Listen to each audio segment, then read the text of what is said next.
it makes him and Blake look stupid, even though they had nothing to do with it. I don't know. Anyway, forgetting about that right now. Yeah.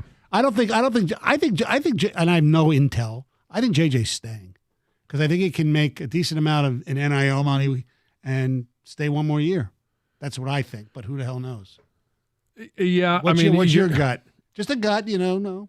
I don't know. Although if he's going to be a top 10 pick, then he should come out. Yeah, I don't see him being a top 10 pick. Yeah, but I also think there's a lot to be. No, I don't see him being a top 10 pick, but I think there's a lot of benefit into a quarterback not being a top 10 pick. Right. And somewhere, if you're going to be selected somewhere in the 20s, I mean, look at Aaron Rodgers and Jordan Love. Now, Jordan Love's still TBD, but they've been able to bring him along. And throughout the course of his first year, I mean, they kind of highlighted it last night, his numbers are better than Aaron Rodgers in Aaron Rodgers' first year of starting. Now, there's a lot of different variables in that, but if you were just taking the position right now of who's drafting, Minnesota's at 22. Now, that would be, hey, you're going to have to come in and produce right away. Right. But you also have, you've got some other teams in there where you could sit for a couple of years. Dallas at 28. Yeah. Dak's not going anywhere in the next year or two. No. But in another 3 years, maybe they're looking to move on. Especially if he goes to Super Bowl. He ain't going anywhere. They're going to rename the stadium after him. Other names of note, Brock Bowers to the Chargers at 10. Keon Coleman to the Saints at 13. As I scroll down here, let's get to the Lions pick, shall we? And they have the Lions picking at number 26. Mm-hmm. Wide receiver, Brian Thomas from LSU. He's 6'4", great red zone target, 60 catches, 15 touchdowns, averaging 18 yards per reception. Now, it's incredible because he has 8 wide receivers taken in the first round. 8. Now, we talked about the Lions need to beef up, their offensive line and defensive line per se. So after the Lions pick at 26, who's available? JT, I'm not going to pronounce it, from Ohio State, the edge rusher, Tui Malolulu. I have no idea. I have no idea. Tui Molo-Ow. Tui Molo-Ow. Okay, they have him going to Dallas at 28. They got offensive tackle Kingsley Sumatea from BYU, big offensive lineman. He's a left tackle. Mm-hmm. They also have an edge rusher from Alabama going 31, Braswell, who we'll see against Michigan coming up in the Rose Bowl. Oh, if he has a big game, everybody will want him. Oh, yeah. And the offensive tackle to close out the first round going to San Francisco with Taliese Fuaga from Oregon State. Yeah. So it's not that there is a plethora of guys after the Lions would take a wide receiver. I'd have a hard time taking a wide receiver the way this team in the first round. Yeah. Wouldn't you? I don't see them going that route in the first round. I think they can add a quality guy. This is going to be. We've seen it over the last couple of years. There's been quality receivers. It's a passing league, and that's all trickled down to the college and high school.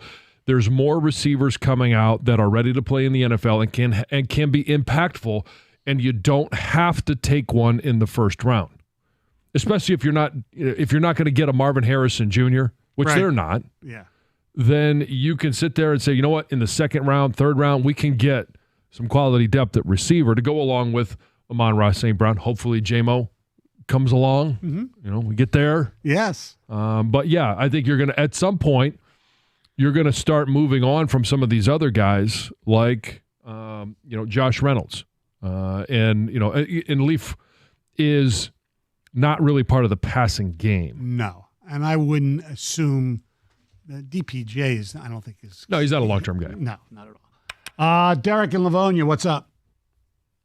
I just wanted to touch base on a couple of things that I don't think is getting looked at enough with the Lions, and that's obviously Jared Goff and his turnover issue. Because as you know, you guys have said a few times, the last 5 games is really when this team has struggled, and that's when Jared Goff has been turning it over the most. 9 turnovers in 5 games. Yes, is just it's brutal, and I've been saying it for 2 years. I don't think he's the guy. Like I don't trust him, and I knew that the other head would turn, and that's kind of where we're at. And I think someone touched base with it yesterday with you guys, and it's Jared Goff is limited with his ability. He can't move in the pocket. He can't throw a deep ball. He has to have everything perfect for him to be adequate. And as we know in the NFL, that's not going to be a game-to-game situation. And realistically, we're only going to go as far as this guy takes us this year. But long term, I don't know that he's what we need. He fumbles. He turns the ball over quite a bit. I don't see he reads progressions well. Perfect example, when he threw that deep ball to J-Mo, and J-Mo's turning every which way to look for the ball because Goff can't get it to him. Well, in fairness, he was getting hit and he couldn't step into it. But you're right, and we have talked about it almost ad nauseum. And I've also said, and others have as well, that's why I was not in favor of extending him, and I'm still not in favor of extending him until he proves to me in a crunch situation like a playoff game, he can lead this team to victory. And that's what I believe, Derek. And there are other people who feel differently. I don't see him reading progressions. It's like he knows who he's throwing to before he snaps the ball every play. And if that guy is not open, we're just doomed. And, to touch back, when he threw that deep ball to J-Mo, J-Mo's looking every which way. He had St. Brown over the middle, wide open, and he probably still would have been running. And instead he forces something, he hurries. Goff's the problem. And for as much, praise as the guy got in the beginning of the season, because he was playing so well and he had a streak with no interceptions, we knew that wasn't going to last. And realistically, we're 10, 11, 12 wins. We're talking about a division title. But if we want to get to where we could potentially go with this defense and with our offensive weapons, we have to look at a quarterback. All right, let me ask. How do you get that quarterback that's better than Jared Goff?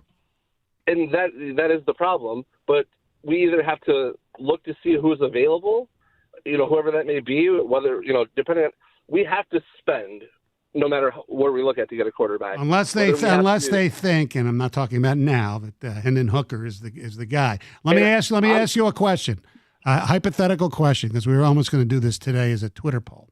Would you rather, as a Lion fan, all right, Derek, have the Lions win a first-round playoff game, win the division, win a playoff game at home, and they extend Goff, he plays well, they only win the one game, or them not make the playoffs and they don't extend Goff?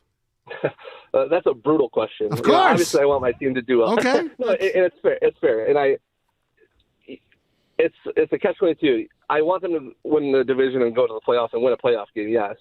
But if that meant, moving on from Goff, it's like, it's tough. Of course, I want my team to win, and I want them to win a playoff game.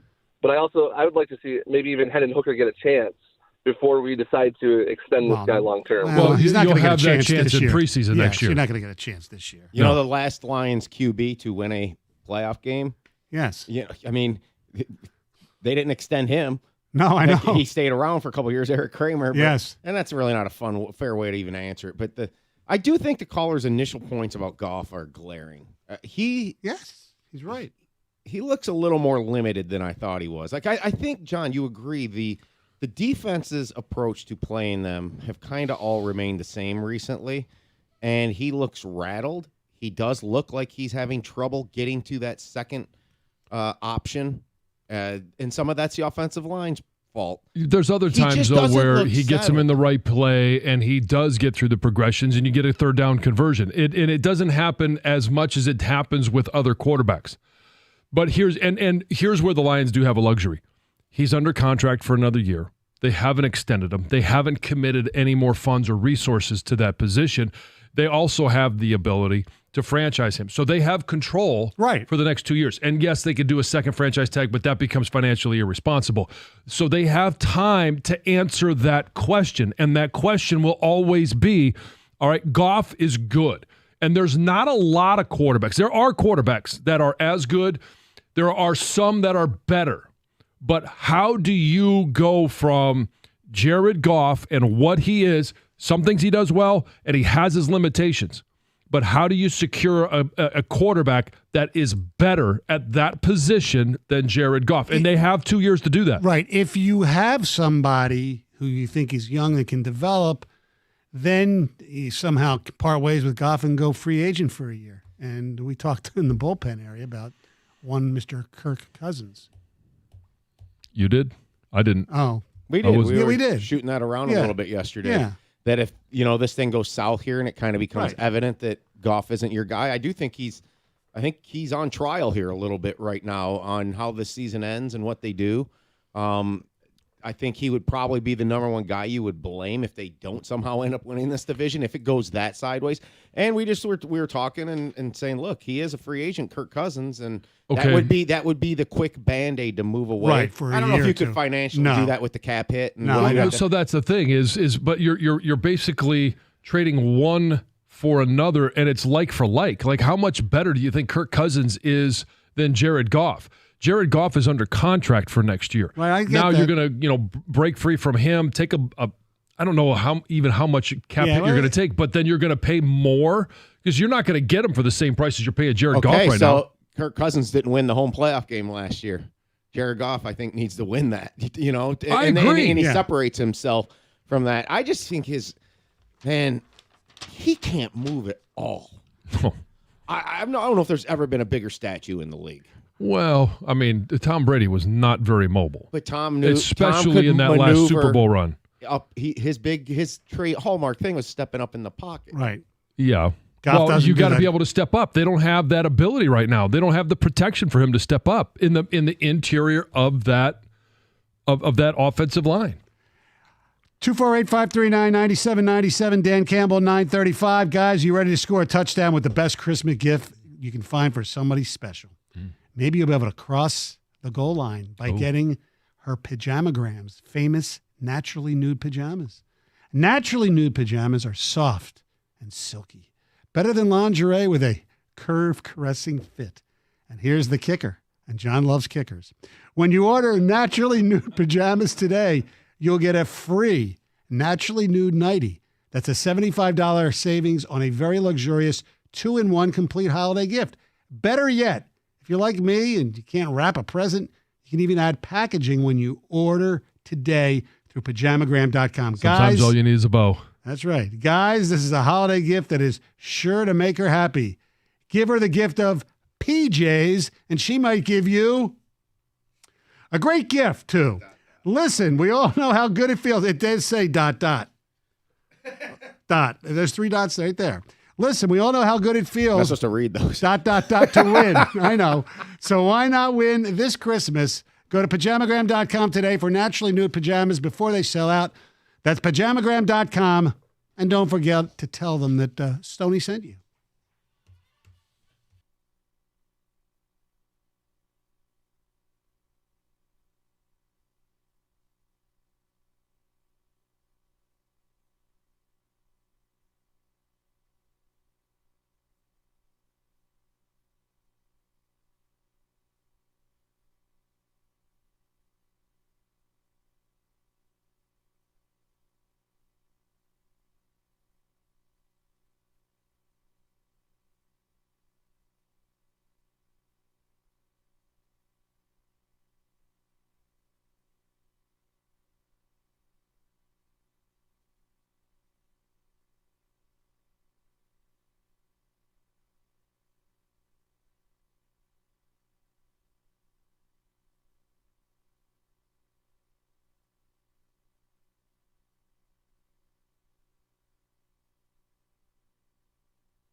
248-539-9797. By the way, there is a article about yours truly, the Detroit News, and Tony Paul, who wrote it, texted me, John. Yeah. And said the following about the paywall thing. Yeah. He said, subscription is 99 cents for 1 month. I'll Venmo Jansen $1. That's not. And it's a buck for the first month. After that, it's not a buck. Well, I know, but then you can get rid of it after the first month. Well, I had it until about a couple of months ago, and then I got mad, and now I don't have it. Well, what if is it illegal for you to print it out and let us read it? No. There's no copyright? Oh, I'm not going to tell anybody. It's like stealing cable. Yeah. Well, maybe.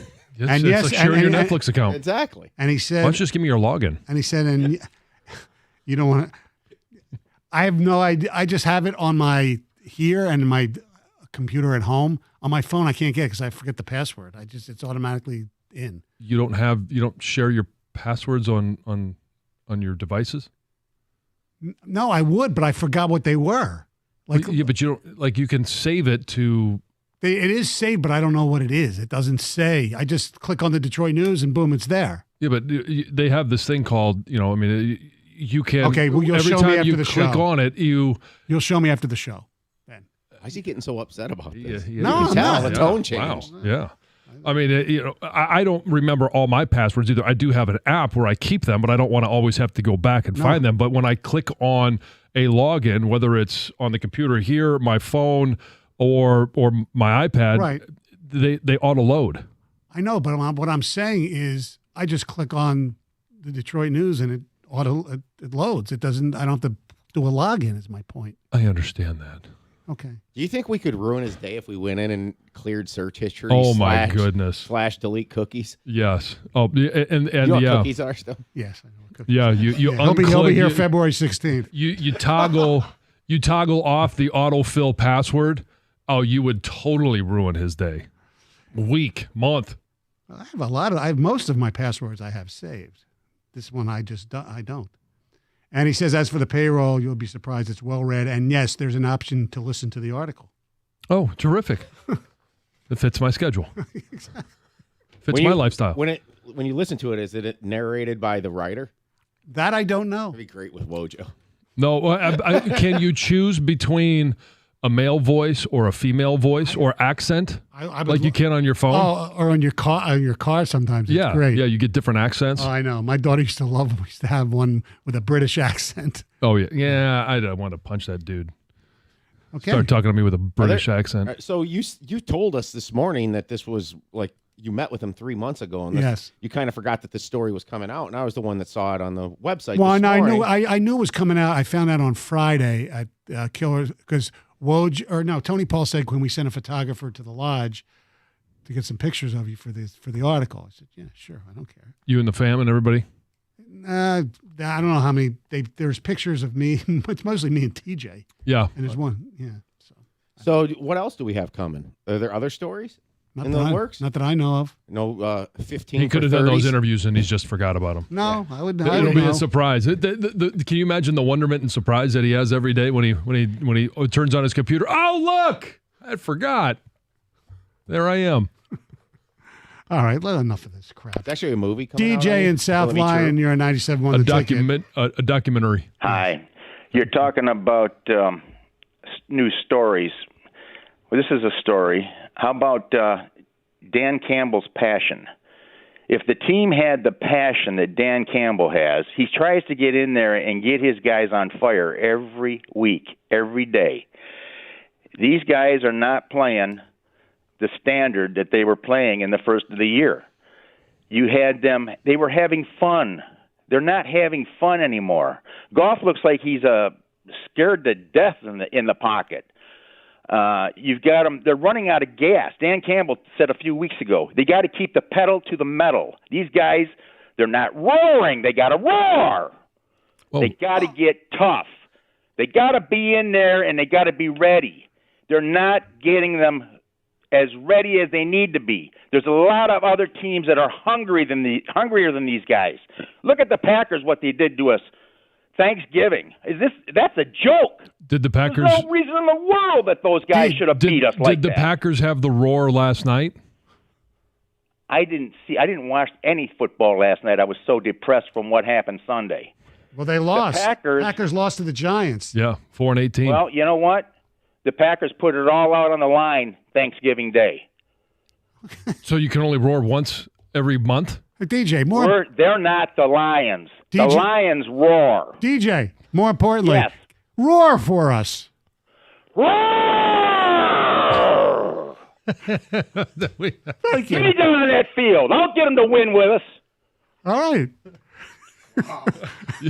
You by chance to see? Oh, you hung up on him. Sorry.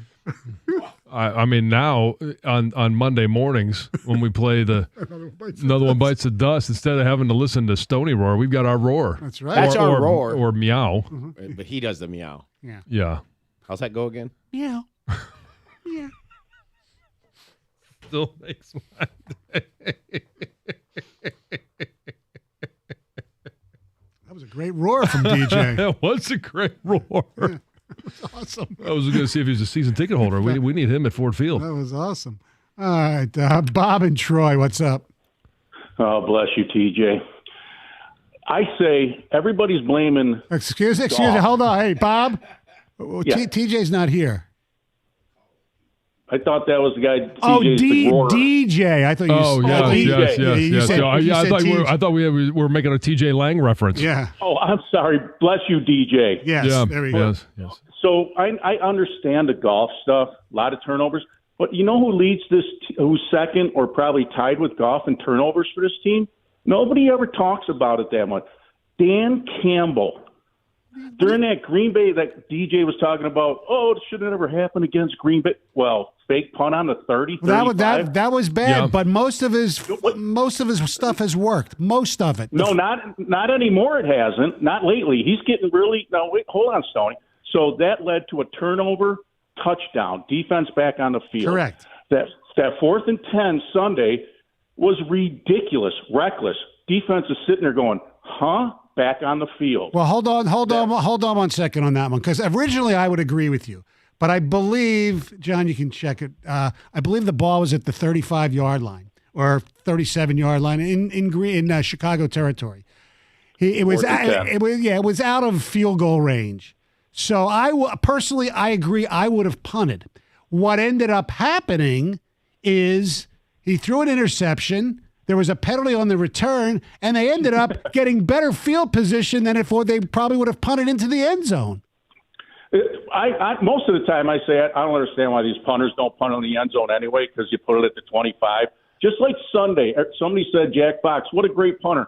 That guy had 2.2 seconds hang time, and that guy from Chicago ran it back, 42 yards? That was a bad punt. You're right. But They all played bad on Sunday. But the other one, he just gave an excuse for the 4th and 1 with Gibbs 7 yards behind the line of scrimmage. Yeah, I didn't like. That's what I said. Oh, we didn't see the Bears. The Bears gave us a new look. Well, Dan, they call a timeout, but he probably couldn't because he threw that red flag so fast and lost the timeout. No, that was in the first half. That was in the first half. That was the one question I didn't get to ask him that I wrote down. Yeah, I'm like, why are you 7 yards deep with one back on a 4th and 1? Well, a lot of us didn't like that call, play call. Right. I don't think he's not going to throw people under the bus. I don't think he loved the call either, personally. No. I mean, it's. He said you've got 1 yard to go, and you, occasionally in those situations, because you don't see a lot of 4th down conversions all the time. We see them more in Detroit. But when you go back, like the Saints, all right, there was no 4th down conversions in 4th and short. Some of them are 4th and long.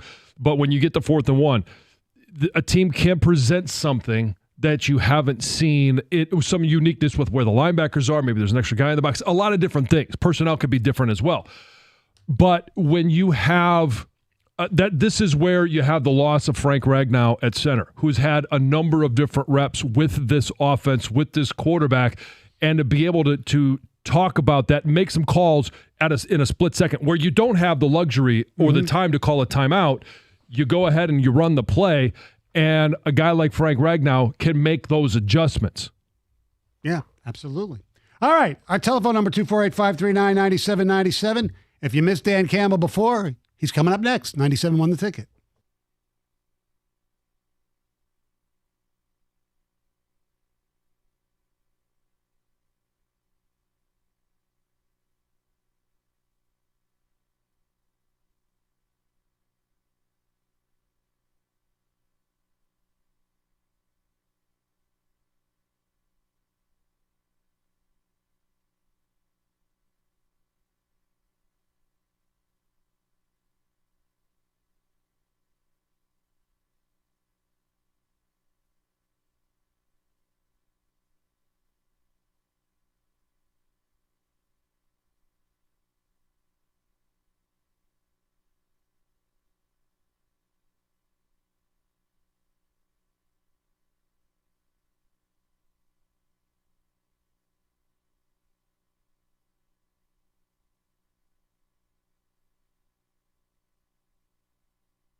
It's the holiday season, and this holiday season, all your wishes are coming true on FanDuel, America's #1 sportsbook. Right now, new customers get $150 in bonus bets with any winning $5 money line bet.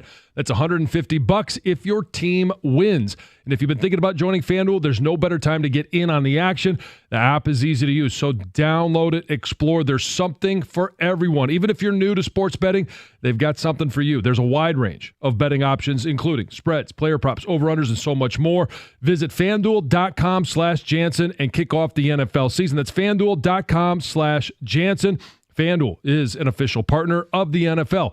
Must be 21 and over and present in Michigan. First online real money wager only. $5 pregame moneyline wager required. $10 first deposit required. Bonus issued as non-withdrawable bonus bets that expire 7 days after receipt. See terms at sportsbook.fanduel.com. Gambling problems? Call 1-800-270-7117 for confidential help.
Yeah, former Lion kicker for a short time, Randy Bullock. Uh-huh. The Did us winning. a solid. Yes, he did.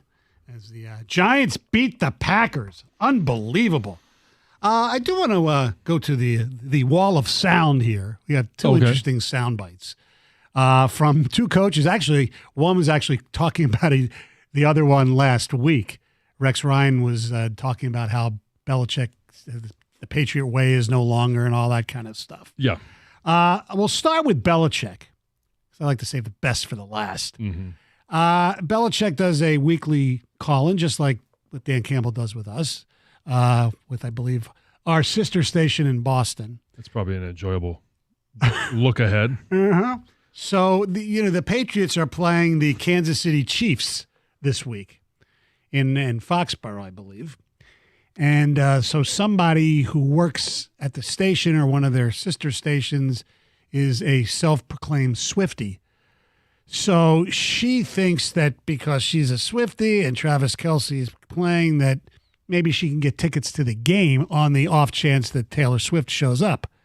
Here's how that exchange went with the always affable Bill Belichick.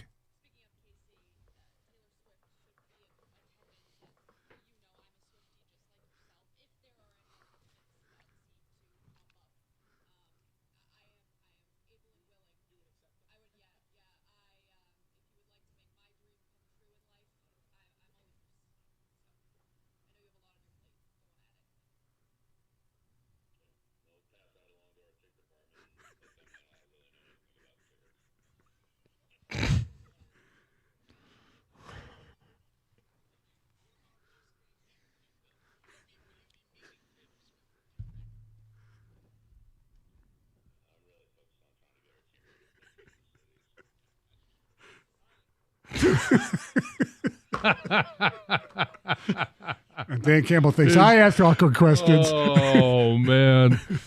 It's such an awkward moment. And, I mean, what do you expect him to say, right? Know, Yeah, yes. but, I'm really concerned about this week's game. That's it. I'll pass that along to our ticket office. It's unbelievable. Actually, it's not unbelievable. That was probably No, that's the very wrong believable. adjective. Yeah. Also, yesterday on Get Up, they were trying to decipher the Tony play where he was offsides and the lateral from Kelce to him got called back for that touchdown. And, was it offsides? Wasn't it offsides? All that kind of stuff. And, his last name is Tony.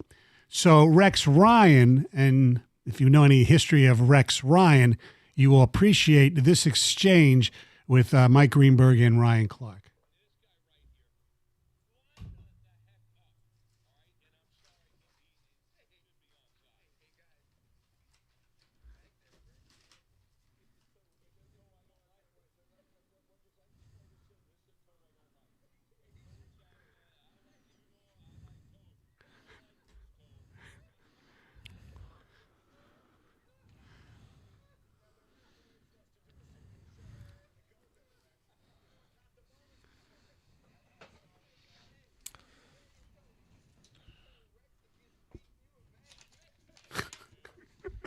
And for those of you who don't know, Rex Ryan has A foot fetish. a foot fetish that he Yes. owns, so to speak. Yes. I guess if you're going to put it out there, Yes, it's best to just own it. damn right. Sure. Keep that in mind for future fetishes. Just own 'em. Future, Yeah. or just future proclamations. That's right. I'm not going any. I'm going to keep my mouth shut. You can't. Yes, you I can can. try. Yeah. I'm I mean, trying. yeah, Watch how easy this is. Keep your mouth Watch shut how about easy what? this is. Stoney, do you have any fetishes? Doug knows the trick. Yeah. As soon as Stoney says, "No, I'm not going to say it," then you just ask him, him. well, what is it that you're holding back? And he usually spills everything. Yeah, I like doing it when Bobby Clark videos are made. I mean, no, nothing I would say. I just was just playing along for That's that so one. no. I That's think so he on has brand. them. Yeah. He won't, but he doesn't. I think he just admitted it. No. Or do you? Yeah, exactly. I have a Broad Street bully fetish. Watches flyer fights in bed. That's right. Streaming on Cindy, YouTube. you be Dave Schultz tonight. See how easy this is. See how easy this is. Yes. Does she wear the jersey? You pulled over her head.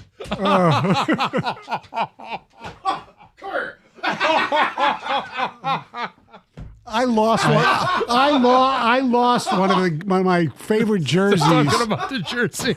Yeah, the hockey fights. You pull the jersey Yes. up and Yeah, exactly. I lost one of my all-time great jerseys that I had. Drop your gloves. Years ago, before I even moved here, and she stole my jersey. This woman. It was a Washington Federals jersey. It was great. A woman, USF. a different woman? Yeah, it was way back when I lived in Washington. Okay. Years over 35, about 40 years ago. You were in a relationship and the woman stole your Washington Federals jersey? Yeah, she slept over and she put on the Federals jersey afterwards, and she ended The up whole stealing goal it. is to get them out of it. That was done too. Not in his world, though. Yeah, I guess not. the Federals were so bad there was no scoring. I'll tell you that. No. Just kidding. Only Mike. People. Yes. Only Mike. All right. Hey, I had a really great run. All right. Jared Goff, 10:30. 97 won the ticket.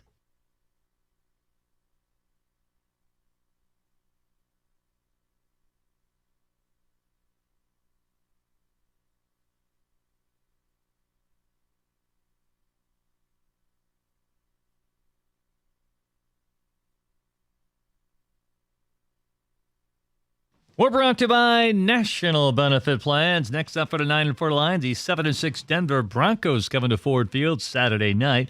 Lions now favored by 5 in the game. Lions now 22-1 to win the Super Bowl. According to ESPN Analytics, Lions have a 98% chance to make the playoffs, better than 80% to still win their division.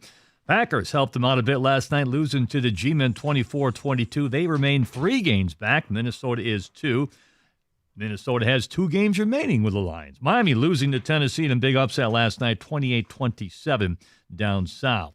Look ahead odds for the college football playoff. University of Michigan, the slight favorite to win it all at plus 195. Alabama at plus 205. Texas at plus 260. And Washington 7-1. The 2-21 Pistons have now lost 20 in a row. Indiana takes them down 131-123 last night. Cade Cunningham with 23. Red Wings have now lost 3 straight. They fall at Dallas 6-3. Captain Dylan Larkin among those out with an injury. He's on injured reserve, retroactive to December 9 with a head injury. He'll be out at least a week. David Perron suspended 6 games for a cross-check. Wings at St. Louis tonight, 7:30 right here on 97.1 The Ticket.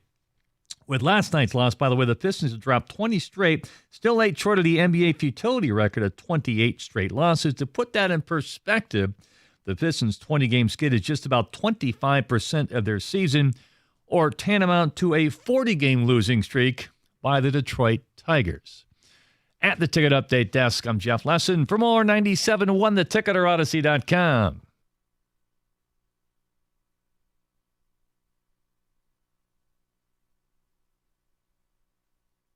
All right, Gator out today. Doug Karsh, Kang behind the glass. Got Kenny answering phones. Evan running around helping out. All part of the Carson Anderson program here on 97.1 The Ticket. We'll talk with Jared Goff, Detroit Lions quarterback, today at 10:30. Try and get to the bottom of what's going on and how this team is going to bounce back, if they are going to bounce back. And look, yesterday was one of those shows, man. Yesterday was one of those shows. We've done them for years. Disappointment after a Lions loss. We've done fewer of late, and it's been great. I've made the joke that it's like having a new profession, like being in a new industry, being in a town where people were excited, enthusiastic, and believed that the NFL product was credible. But yesterday felt different. It felt different because it felt the same. It felt different because we hadn't done one of those shows to that extent in a long time, which was basically packed phone lines for 4 hours with venting. And in fact, at one point we got a power surge, dumped all the phone calls, and they immediately repopulated. Like, people really wanted to vent yesterday. And, you know, it's understandable, okay? And I get it. And, you know, I drove home, was thinking about the show, last night thinking about the show, and trying to figure out where the disconnect is between me and what the average fan might be feeling, because I pushed back a lot yesterday. And I realized what it is is that I'd fully have over the last 3 years in watching Dan Campbell and Brad Holmes operate, I have fully bought in to the culture being different. As set by Dan Campbell, when it comes to the players they bring in, the way Brad Holmes identifies and goes after individuals and not just football players, which some people see the downside of it. There is also an upside to it. There is the veterans on the team. There's the influence of people like Spielman. We did a topic last week because the owners' rankings came out and Sheila Ford Hamp, we just talked about how ownership wasn't getting in the way. And the point is that the culture had changed. And that seemed pretty clear to me. It seemed pretty clear over the last 2.5 seasons. Okay, we're coming in on the third, winding down the third season here of the Holmes Campbell era. And it's not something that you buy into right away. Everybody comes in and says the same stuff about we're going to build a winning culture. But the Lions had a culture that always got in the way of the on-field product. I refer to nonsense. It was nonsense that took place. And so I was trying to come up and I was like, can I find an example of something that shows that the culture has changed? Where the culture you have in your locker room is the opposite of what we've seen. That it leads to winning. Could I think of an example? Maybe this would help me get my point across better if I could think of an example, and I did. The Lions drafted a player that did some things that made people uncomfortable on social media. And that player then went out and made a foolish mistake and got himself suspended. And people were talking about that player. We'd take calls on that player, ticket texts on that player. Concerns would be raised on the air about that player. And that player obviously is Jameson Williams. And we have now proceeded to watch Jameson Williams kind of grow up in front of our own eyes. Because there's an expectation in Detroit now for how you're supposed to conduct yourself. And, there was comments that the team trusts him. He's one of the dudes, right? That is an example of the culture helping the on-the-field product. Because what's not a topic anymore? Is Jameson Williams off the field. Jameson Williams started to show that he was willing to do the little things necessary to earn himself playing time. There was no diva-like behavior from a position that is wrought with divas. Wide receivers, it's a diva position. But he would do the dirty work. He'd block downfield. He'd hustle. Never showed bad body language. Never complained. In fact, showed nothing but enthusiasm. Now, is that absolutely a sign of the culture? I don't know that for a fact, okay? Because I don't know that Jameson Williams was a bad dude or an immature guy to begin with, or we're just misinterpreting some of his, or reading too much into his social media posts, or Jameson Williams has bought into the Lions culture. Is that a good example? Potentially. So, do they have a good culture or not? And I think they do. Now, why does that matter in the context of coming out of the Chicago game? Here's why. Because they lost to Miami last year to drop to 1-6, and then they won the next 3. And then they lost to Carolina last year near the end of the year, and they won 2 to close out the season. Their next loss was to Seattle early this season. They won the next 4. Then they lost to Baltimore in a disturbing game. And they won 3 in a row after that. Then they lost to Green Bay, won the next game, and now lost to Chicago. So this is the first time they haven't gone on a win streak after a loss. So what happens next? Does culture take over here or not? Does culture help the on-field product or not? And I go back to, do I believe in the culture? Yeah, I established 2.5 years of watching this crew that made me buy into them having a good culture. And that we shouldn't think that the winning is a mirage. And I'm not going to let one loss to the Bears and given some weeks of sketchy play undermine that belief. Because you're not always going to be operating at the highest level. That's an unrealistic expectation. But if you can keep winning at times, even when you aren't playing well, you're in a pretty good place. And I actually do believe that the Lions have a good culture. I'm not going to back off that just because of recent play and this loss. I mean, we could all do the what our eyes showed us last radio, and I could just say, hey, what we saw, wheels are coming off. But I spent too long paying attention, in my view, paying attention to what was going on to buy into that culture.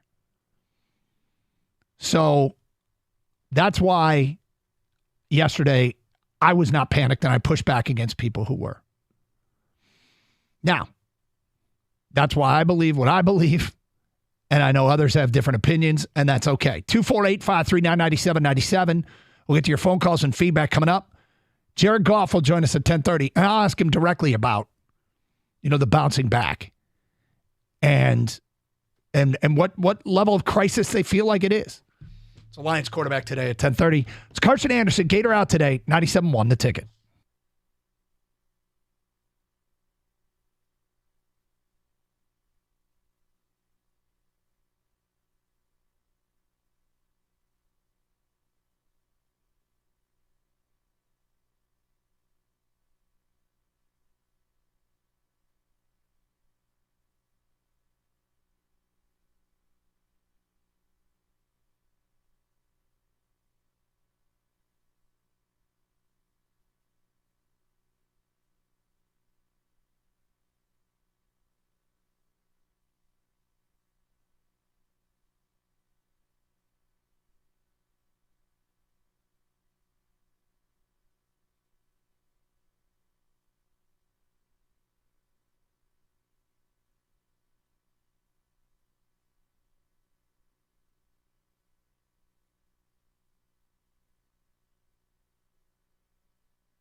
Doug Hirsch, Skater out today, 248-539-9797. Get to your phone calls and feedback here in a minute. Just kind of, wanted to reestablish sort of where I was at with the Lions, this team this season, and why I think that this is perfectly normal what they're going through for a good football team. And believe me, I think they are a very good football team still. But it's a team that has some work to do, some stuff to correct, some things to overcome. Sure, it would be nice to get healthy, but that's life in the big city. And honestly, we have viewed this thing from the bottom for so long. Now we're viewing it from the top, okay? Most power rankings have the Lions 6, 7, 8, somewhere in there. So we're still considered one of the top teams in the league. And it's a different kind of pressure now. Like this pressure we feel to not blow it is a completely unfamiliar type of pressure than the pressure of just trying to get better. The pressure of focusing on what they're going to do in the offseason annually every December, if not November.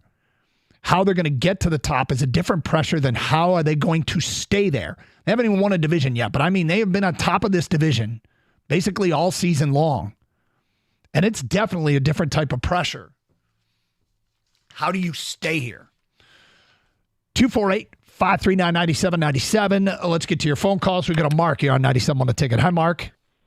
Hey, how's it going? Mark is here on Township. Hey, I just wanted to say that I think the culture is great and everything, but this team has horrible talent on defense. I don't say horrible, but lacking talent on defense, and our defensive coordinator is not there. And then, two, I don't think Goff can sustain good play over a long period of time. I feel like this was our window to win the division, and I feel like next season Green Bay and Chicago will have passed us, and we'll be fighting for the 3 with Minnesota. I just really disappointed that they didn't take a chance to grab some, defensive line talent, because this was the chance that we had, and I don't feel like unless they make major changes in the defense as far as scheme and coaching, that next season is going to change. You don't think that they will try and upgrade the talent defensively in the offseason? Well, yeah. I mean, I think they will, but I mean, I just feel like we had a favorable schedule this year. Our division was down, and we're going to get to 11 wins probably, and I just think that the coaching scheme for the defense will have to change too. I just don't feel like it's there. Well, there's a couple things about it. First of all, I mean, you're assuming that others are going to get better and that the Lions aren't. And I'm not sure that that's a very safe assumption. But I think that Dan Campbell has already proven. I mean, he's changed midseason an offensive coordinator and a secondary coach. So if he thinks changes needed to be made as far as the staff's concerned, I'm not worried about him being afraid to pull the trigger. I think he will pull the trigger. Secondly is, the window, the window, I think they've made an effort to keep the window open for a long time. And my guess is that's probably, I'm going to guess here, but knowing how they operate, I think that's why they didn't upgrade. When you look at the money it cost the Bears to re-sign Montez Sweat, I think that would have crippled them moving forward with trying to keep their good young players, their Amon-Ra's, their Penei Sewells, the players that they're going to need to re-sign.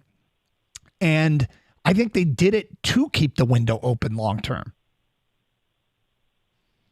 So, I don't know why the belief is that the window is about to close.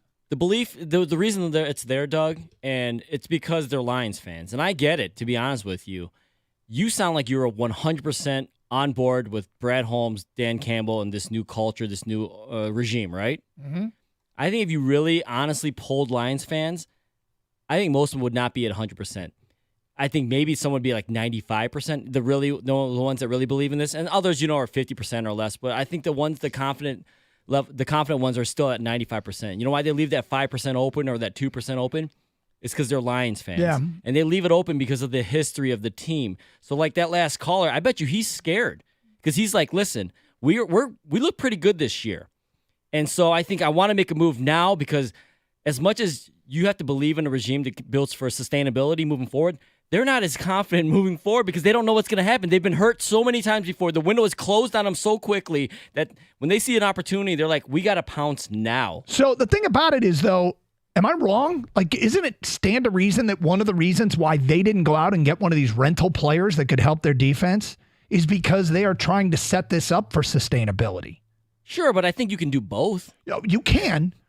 Well, I think you can. They probably have a sense for what the numbers are going to look like moving forward for Penei Sewell, for Amon-Ra St. Brown, for if they decide to bring back Jonah Jackson. I mean, they're going to have the sense for what those numbers will look like.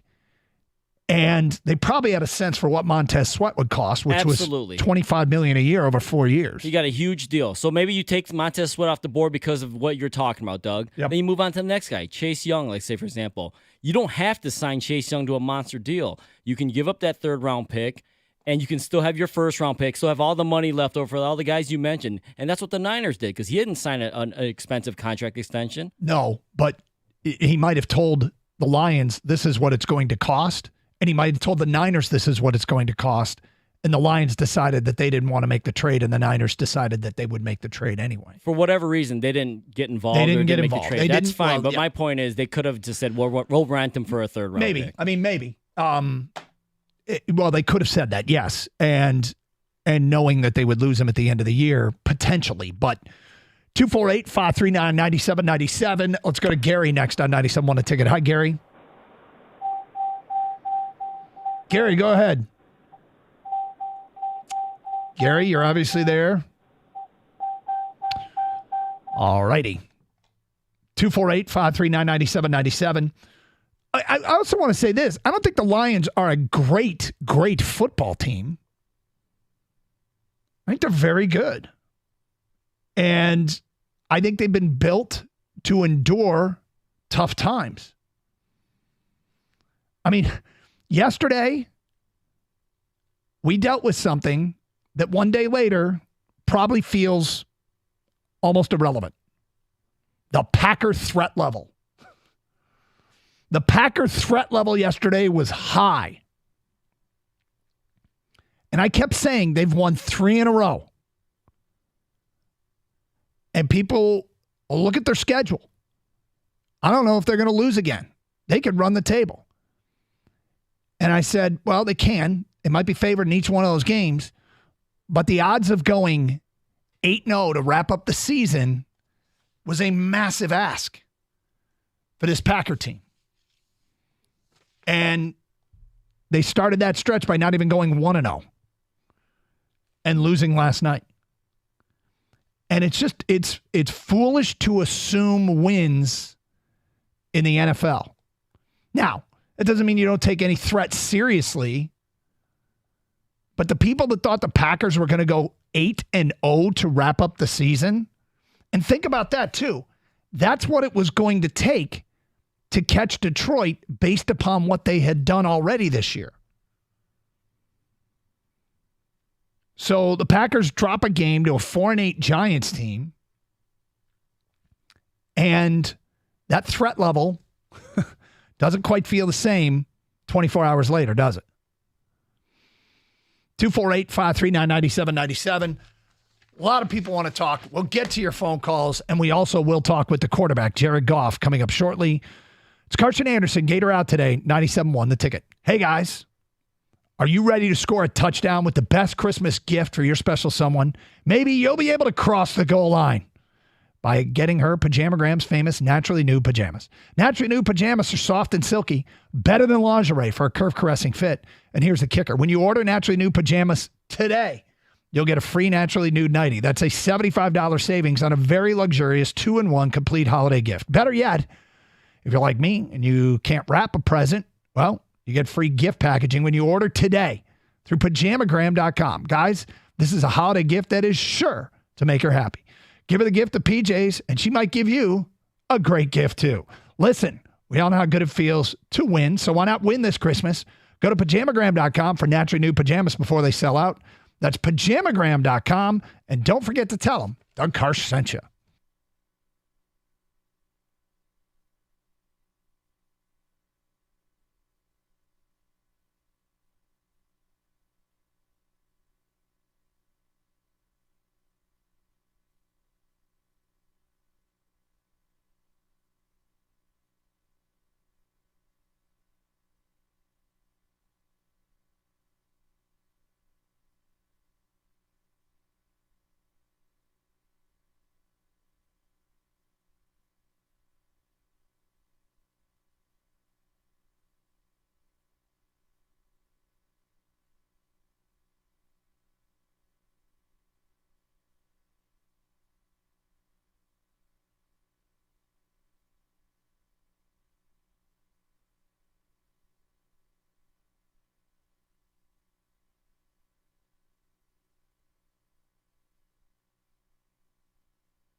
Doug Harsh, Gator out today. Open lines 248-539-9797.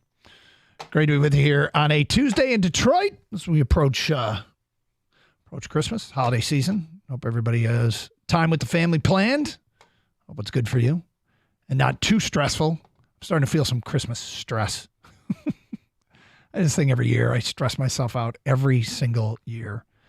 I'll get into it a little bit later on. You know what's funny is I was talking about the Packers' surprising loss last night against the Giants.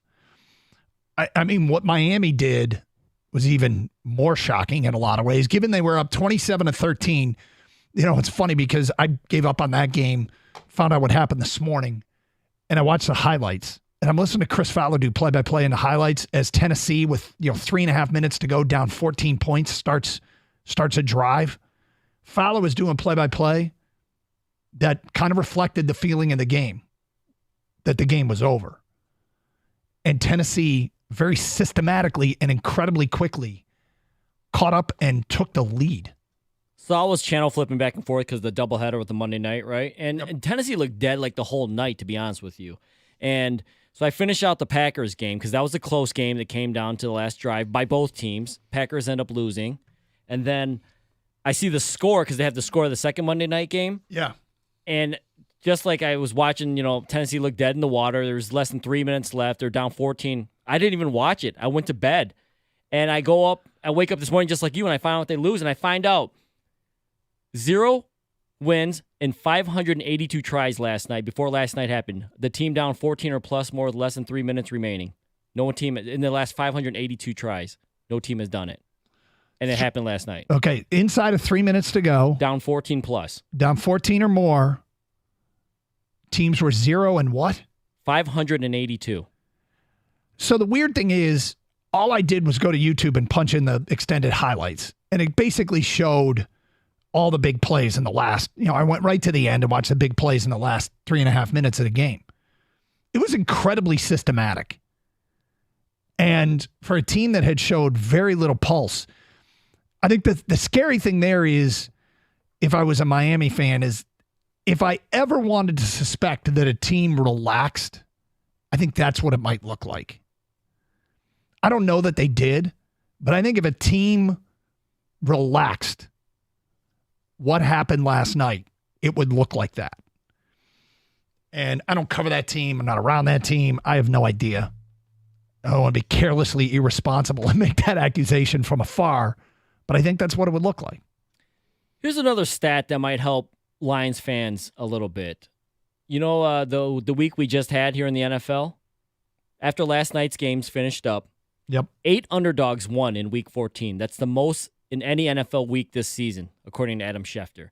So the Lions were upset, but they weren't the only ones, because this is the NFL, and I bring it up all the time to you guys. I respect the NFL.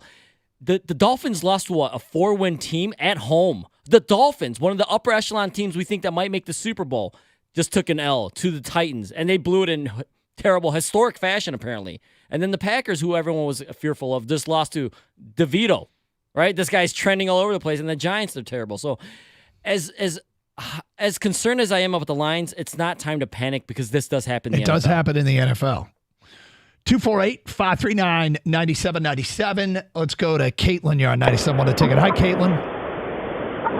Hi. I think this plays really well off what you guys are saying. It's not that they're losing. It's the feeling of being embarrassed.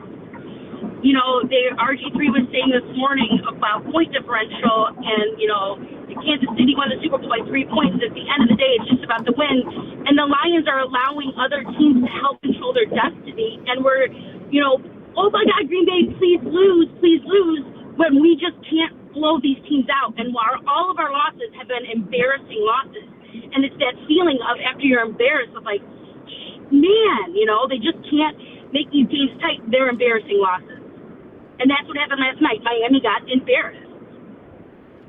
I mean, I don't know what makes it any more or less embarrassing, what has happened. These have looked like kind of, other than the Baltimore game, these have looked like typical losses to me. The Baltimore game was, they got pretty much handed to them that day, but these other 3 losses seem like kind of typical losses. Well, yeah, but when you walk in and you we all walked in Thanksgiving Day going, oh, we're going to win. And again, we lost, what was it, 7th Thanksgiving Day in a row or whatever that stat is. It's just, we want to believe in them and we want to feel good. And then, I don't know about you guys, but Thanksgiving was, really quiet dinner table because that feeling of loss is just so big. So I think that's what Detroit fans just want. They just want to keep, feeling good. And then when they lose like they did like that and you just can't enjoy it, it just makes your whole day crappy. Caitlin, thank you. We go to James. You're next on 97.1 The Ticket. Hi, James. Hello, how you doing? Okay. I respect your opinion, but I disagree with your opinion that the culture has changed. My reason is because if this culture has changed, a good team will go out and get a troublemaker player and bring him in and change him. If we would have went out and got Dante Sweat, or even Young, but I preferred Sweat, this team would be totally different. Look what Sweat has done to a bad Chicago's team, and they're equal to Detroit, I feel right now. They should beat us both times if it wasn't for a collapse. A player could come in and change the culture. Okay, I cited an example, James, of a player that people thought, wasn't as professional as he needed to be early in his career, and that has gone away. Now, I'm not saying that those people were right, but people thought that. I gave you an example of it. Yeah, Williamson, I heard, I was listening, but a guy, sometimes you have to bring in somebody that's going to shake up the thing. We needed a pass rusher. Everybody knows that. Everybody knows Hutchinson's getting double and triple team. You bring a guy in that's got a questionable character. If your culture has changed, that will change too. So if they don't want to bring in a guy because they don't want to shake up, the chemistry of the team. To be fair, team's going nowhere. We don't know why they didn't make a trade. Brad Holmes isn't telling.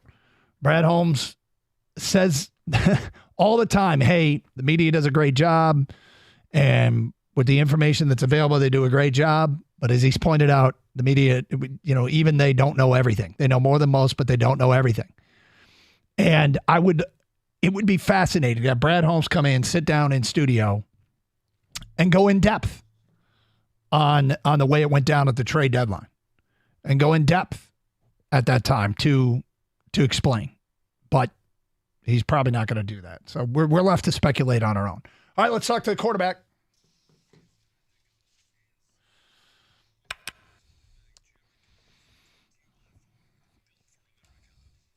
Carson Anderson, our weekly conversation with the Lions quarterback. Gator is out today. And Jared, how are you? I'm great, guys. How you guys doing? It's been an interesting day and change here. I'm talking to fans. You experienced it on Sunday, and now that you've watched the film, and upon further review, was it better than you thought, worse than you thought, about the same? Yeah, never great when you lose in that way, and certainly a lot of things to work on and get better with, and you look at it and you learn from it, just like you will with any win or any loss, and move forward. We've got another game coming up pretty quickly now, and have to get ready for, and it'll be another tough one. What stood out when you watched the film, where you thought, well, that's something that we can and will correct easily? Just most of the second half. I thought the first half went kind of exactly how we wanted it to, and had 4 good drives. They were derailed by some uncharacteristic stuff, and then the second half we really just kept shooting ourselves in the foot. Couldn't make the plays we usually do, and when that happens, it's tough to win games when you don't score in the second half. I was going to ask you, did the Bears change anything at halftime, and you'd already said you shot yourself in the foot, but you didn't see it. It was nothing they did differently. No, not really. They played really well though. They didn't change anything, drastically in the second half. We just simply didn't execute as we normally do. Yeah. So do you feel like there's third quarter issues? I know the guys asked Dan Campbell about it this morning, but are there issues coming out of the halftime locker room that need to get addressed?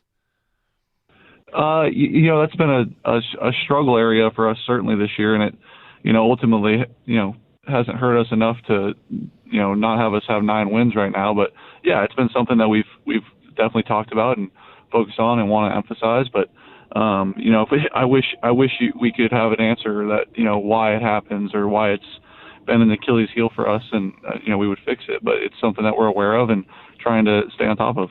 So I just did a big thing why I really believe in this team being able to finish this season strong.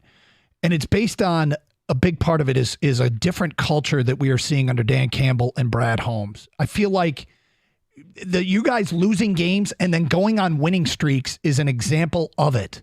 Do you sense a healthy football culture with the Detroit Lions? Yeah, absolutely. I think that's kind of the backbone of our team and why we're able to respond so well from adversity and be ready to go. I think we've had those losses this year. We've had 4 of them. I think we've responded with a win every time, and I think, I don't know the actual stat on that, but I believe it goes back to sometime last year as well. So yeah, we've since we kind of fixed things at whatever the middle point was last year. It seems like we've had a pretty good ability to bounce back and find ways to win games after losses. Yeah, it was. You guys actually averaged a 3-game winning streak after losses up until this exchange with Green Bay and Chicago, the 2 losses in 3 games. So you really have bounced back. What is the key to that? Like when you show up on Monday, is it easy to put the last game in the rearview mirror? There's no hangover effect. I mean, how is that? What is allowing you guys to do that? Yeah, we're tough. We're a tough group, and we don't listen to outside noise. We don't ride the roller coaster, the emotions that often happens outside of our building, and we know what we're made of. We know who we are, and coming to work every day. Yeah. We took calls from fans yesterday, suggesting, they need to do more of this, they need to do more of that. And one thing I've learned over the years, and I want to ask you about it, is you guys can call a play in the huddle. That's exactly what the fans are saying you need to do. But when you get to the line of scrimmage, a defense can give you a look or the play doesn't develop. How often does that happen during the course of a game? Does what happen? That you call a play. Let's say you call a deep shot, and then you break the huddle and look at the defense and go, well, this isn't going to work, and you change the play. Or the play is covered, the route is covered, so you do a dump. Because, I'll give you an example. Fans are calling saying they need to take more deep shots. And I'm like, well, they might call those plays. They just don't happen on the field for a variety of reasons. How often does that happen? Sure. Yeah. Well, we have a variety of play calls in the huddle. Usually there's 2 or 3, and based on the criteria of what the defense is showing, we'll get into the correct one. And we're not just going to call a play to call it. We like to get into premier looks and call plays versus the premier defense that we want to go against. And so we're not just going to throw something against the wall and see if it sticks ever. That's in the run game, pass game, and it typically changes at the line of scrimmage based on what they do. Dan Campbell said something this morning about the 4th and 1 call, that they gave you an unscouted look. When you're a quarterback and you see an unscouted look, what goes through your head? Yeah, that's part of the game. It happens every week, and you'd like to be able to adjust and make it work regardless. But sometimes they get you, and sometimes we get them. So it happens every week. We have new plays in every week. They have new defense in every week. So it's nothing unusual for us. Yeah, you guys had a 4th and 10. You had a completion to Donovan Peoples-Jones over the middle, where you had a very small window to fit the football in. Take us through that play. Yeah, I believe it was 4th and 3, and knew we had to kind of make something happen there, and got to the backside pretty quickly, and he ran a great route, was able to fit it in there, and he made a great play. I was glad to get him his first catch now going, and see what he can do from here. Yeah. The other thing about the game, on a positive note, is they're a great run defense, and you guys were able to run the football reasonably well. I know you had to get away from it because of the score and the situation, but that offensive line did a good job. Your running backs did a good job. Talk about the success you guys had in the run game. Yeah, we did run it well. We did. It's been a point of emphasis for us since the bye week, and something we've been doing well as of late, and something we absolutely want to rely on, especially coming down the stretch here. It's those teams tend to win, the teams that can run the ball late in the 4th quarter, and something that we need to continue to keep doing. I imagine one of the frustrating things for you is the quarterback center exchange. On the TV, they said that it looked like it might have been a double clutch on the snap. Did you guys talk about that and make sure that it got corrected? And is that also an example of when you have a different center in there, stuff like that can happen? No, I feel great with Graham. He's done a great job all year, and things happen, and we cleaned it up, and yeah, it's something we took care of on the sideline. Mm-hmm. How much are you looking forward to getting Frank back? Is this the kind of thing that you are paying attention to, or does it even matter? You just show up and play with who you got. Well, yeah, you'd love to have one of your best players back, but you don't control the scenario that he's in, and I know he's trying to get back as soon as he can. And if he's back, great. If he's not, then Graham will do a great job again. And I play with whoever's out there, and hoping he can be back, but you never know. I was listening to your offensive coordinator last week, Ben Johnson, and he was discussing how after every game you kind of sit down and you look and you go, well, we didn't do this as much as we'd like, or we didn't do that as much as we'd like. When you look back at that game, is there something that you hope that you'll be able to do more moving forward that you just basically weren't able to do against the Bears? Move the ball in the second half. I think that'd be the kind of easy answer. We did a good job in the first half of moving it and scored there on those last two drives, and I thought the end of the half scenario was really good. And then in the second half, for a variety of reasons and mostly our own fault, we weren't able to move the ball very well. And it's something I take a lot of pride in, is being able to obviously score points, and something I'm planning to get fixed this week. Broncos coming up this weekend. That was a team that earlier in the year looked like they were going to be a mess, and then they have rallied. You mentioned the roller coaster. What have you seen from them in recent weeks? Yeah, they're playing great ball. They're playing good defense, playing good offense. They're taking care of the ball. They're doing all the right things right now, and typically when that happens, you're able to win games. And they're playing well, and we'll come in with a lot of fire in them. They've got a good playoff opportunity in front of them with these next few games, and we need to come ready. I did hear that after the game that the head coach, Dan Campbell, was pretty upset. Did he convey that in the locker room, the behind closed door stuff? I mean, was it pretty clear that he was not happy? Yeah, none of us were happy. It was a poor performance by all of us, and none of us were happy. Yeah. So what are some of the points of emphasis this week? I know that a couple weeks ago it was going to be ball security, and you guys came out and showed that in the New Orleans game. What are the points of emphasis this week, getting ready for this Bronco game? Yeah, just getting back to what we do, and finding ways to do what we did in the first half for the whole game, and you finding ways to get back to who we are offensively and defensively, and play a complete game, play a together game, and complement each other, and do a lot of things that we were doing that got us on all these wins so far this year to get us to 9-4. We know we've lost 2 of the last 3, but how do we get back to that winning ways and finding ways to win? Final thing for you, because I feel like I've spent the last 5 hours of talk radio talking fans off the ledge. Do you have a message for the fans that are really concerned right now? You mentioned the 2 of 3, because we're not used to this. We're not used to being at the top of the division. Do you have a message to the fans that are really concerned right now? Yeah, well, we lost 2 of 3, I think, for the first time in about 20 games. So, yeah, we're going to be just fine. We're 9-4. We got a good stretch in front of us, but it starts this week with the Broncos, and we're excited to get back in front of the home fans. We expect them to bring a lot of energy and passion for us this weekend, and it'll be a lot of fun, man. It'll be fun to get back in front of them and hopefully get back in the win column. Jared, thank you for your time. We appreciate it as always, and we'll talk again next week. All right, guys. Thank you. There he is, Jared Goff, quarterback of the Detroit Lions, who joins us every Tuesday here on Carson Anderson on 97.1 The Ticket. Hey, if you're tired of itchy, dry skin and hair, call CGC Water and have a new Connecticut water softener installed that'll keep your skin and hair feeling soft and looking great. Having soft and purified water offers so many benefits, so call 855-339-4242 or visit cgcwater.com.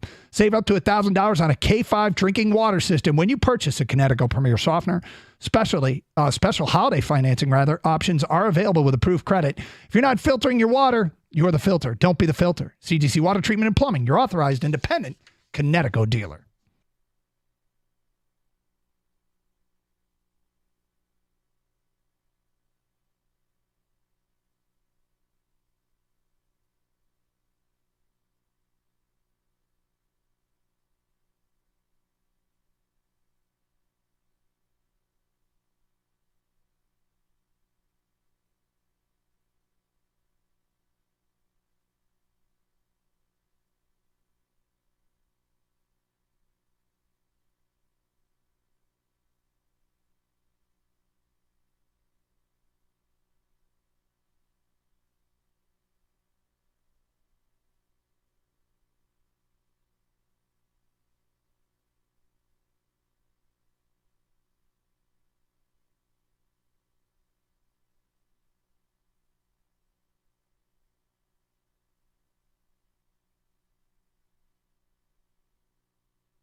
Does that help? Does that help? Probably not. 248-539-9797. It's Carson Anderson, 97.1 The Ticket. Look, I gave you the beginning of the show why really the backbone of my belief in that I don't think this is going, I don't think they're going to SOL you people. I really don't. Look, they have their shortcomings as a team. They're very, very good. They're probably not the best team in the NFL. We didn't suspect that they were. They're set up for sustainability. The last time we felt that, they didn't sustain it back in the early 90s with the team that went to the NFC title game. But with what they've done, watching that Bye-Bye Barry thing made me realize how much the cap tore that team apart. When you watch that again and how they basically started to lose guys shortly thereafter. And I feel like this team is operating in such a way where they are trying to sustain it. One of the key things is drafting well, replacing veteran players with quality young, cheaper players. So it's a plan that when it works, it's the best way to execute because you set yourself up to be good for a long time, but it's really difficult to do. With that said, after last night, threat level for the Pack is almost gone. We took calls on Green Bay yesterday. They are 3 games back with 4 to go. They have to play Minnesota. They can do us a favor. But if the Lions win the next 2, they clinch the division.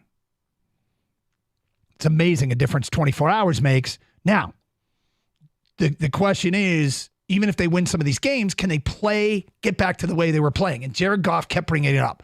We got to get back to the way we're playing. We got to get back to the way we were playing. And they've got 4 weeks to do it. Playoffs look like a near certainty, okay? All the metrics and the analytics and all that say 99, or I think it was the New York Times, have a 99.8% chance of being in the playoffs. Winning the division isn't quite as high. It's 80-something%. But that's when they have to play their best. It'd be great if they're playing their best from here on out. But you got to get back to it before you get to the postseason. Probably should happen before them just to clinch up this division and get the best seed they can possibly get, which is probably the 2 seed. Probably the 2 seed, and a win over Dallas will go a long way towards securing that. But we got some football to be played between now and then. 248-539-9797. Let's get back to your phone calls. We go to Sheldon. You're on 97.1 The Ticket. Hi, Sheldon. Hey, thanks for taking my call.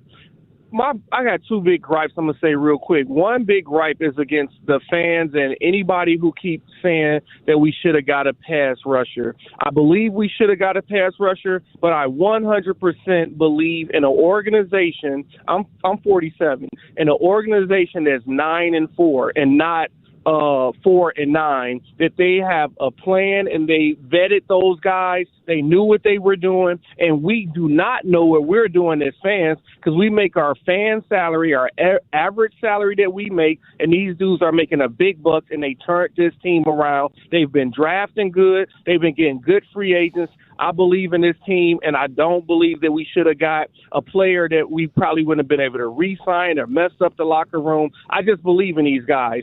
And I believe our recent problems over the last couple of games where we've been playing bad is all due to Jared Goff. Is something wrong with his hand or something? He's throwing wobbly balls. He's throwing nervous balls. I believe it's something to do with everything is to do with him. Our defense is playing okay. Our offense is playing horribly, and it's because of our quarterbacks. So, I mean, I guess the one thing about Jared Goff is when he is protected, okay, and he was much cleaner early in the year. He was operating at a higher efficiency level. And I would like to see the same level of protection. And look, I'm not, people think I sometimes get accused for making excuses for quarterbacks, but quarterbacks don't operate in a vacuum. Like some of them, Justin Fields under pressure, way better than Jared Goff. When I mean physically hurried in the pocket. I don't mean under pressure 2 minutes to go, you need a score. I mean, when you're literally under a heavy pass rush. When Goff is protected, I think that allows Goff to be the best that Jared Goff can be. And the protection hasn't been the same. Now, whether that means Jared's got to throw it away every once in a while or whatever when the protection breaks down, And it might come back to the play calling, too, a little bit. I don't claim to know the answer because I'm not a coach, but I do think that there's more to it than just one player. I think it'd be a lot more simple if it were one player. I think there's more to it than it just being one player. More of your phone calls and feedback coming up. 97.1 The Ticket.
Brought to you by Northville Lumber. Next up for the Lions at 7-6 Denver. All of a sudden, one of the hottest teams in the NFL. That'll be Saturday night at Ford Field.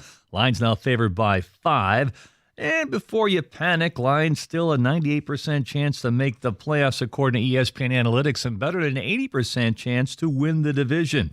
Lions helped out a little bit last night by Green Bay, who fell to the Giants 24-22. They remain 3 games back. Minnesota 2 games back with 2 games left with the Lions. The other game, major upset at home. Miami, a 2-touchdown favorite, dropping it at home to Tennessee 28-27. Pistons have now lost 20 in a row. Indiana did the honors last night, beating them at the LCA 131-123. Pistons at 2-21. The Red Wings in a bit of a funk themselves, have lost 3 straight, losing at Dallas 6-3 without their captain Dylan Larkin and others due to injury. For Larkin, he's out with a head injury for at least a week. David Perron suspended 6 games for a cross-check in the Ottawa game. We got the Wings tonight at St. Louis right here on 97.1 The Ticket. They'll drop the puck just after 7:30. At the Ticket Update Desk, I'm Jeff Lesson. For more 97.1 The Ticket or Odyssey.com.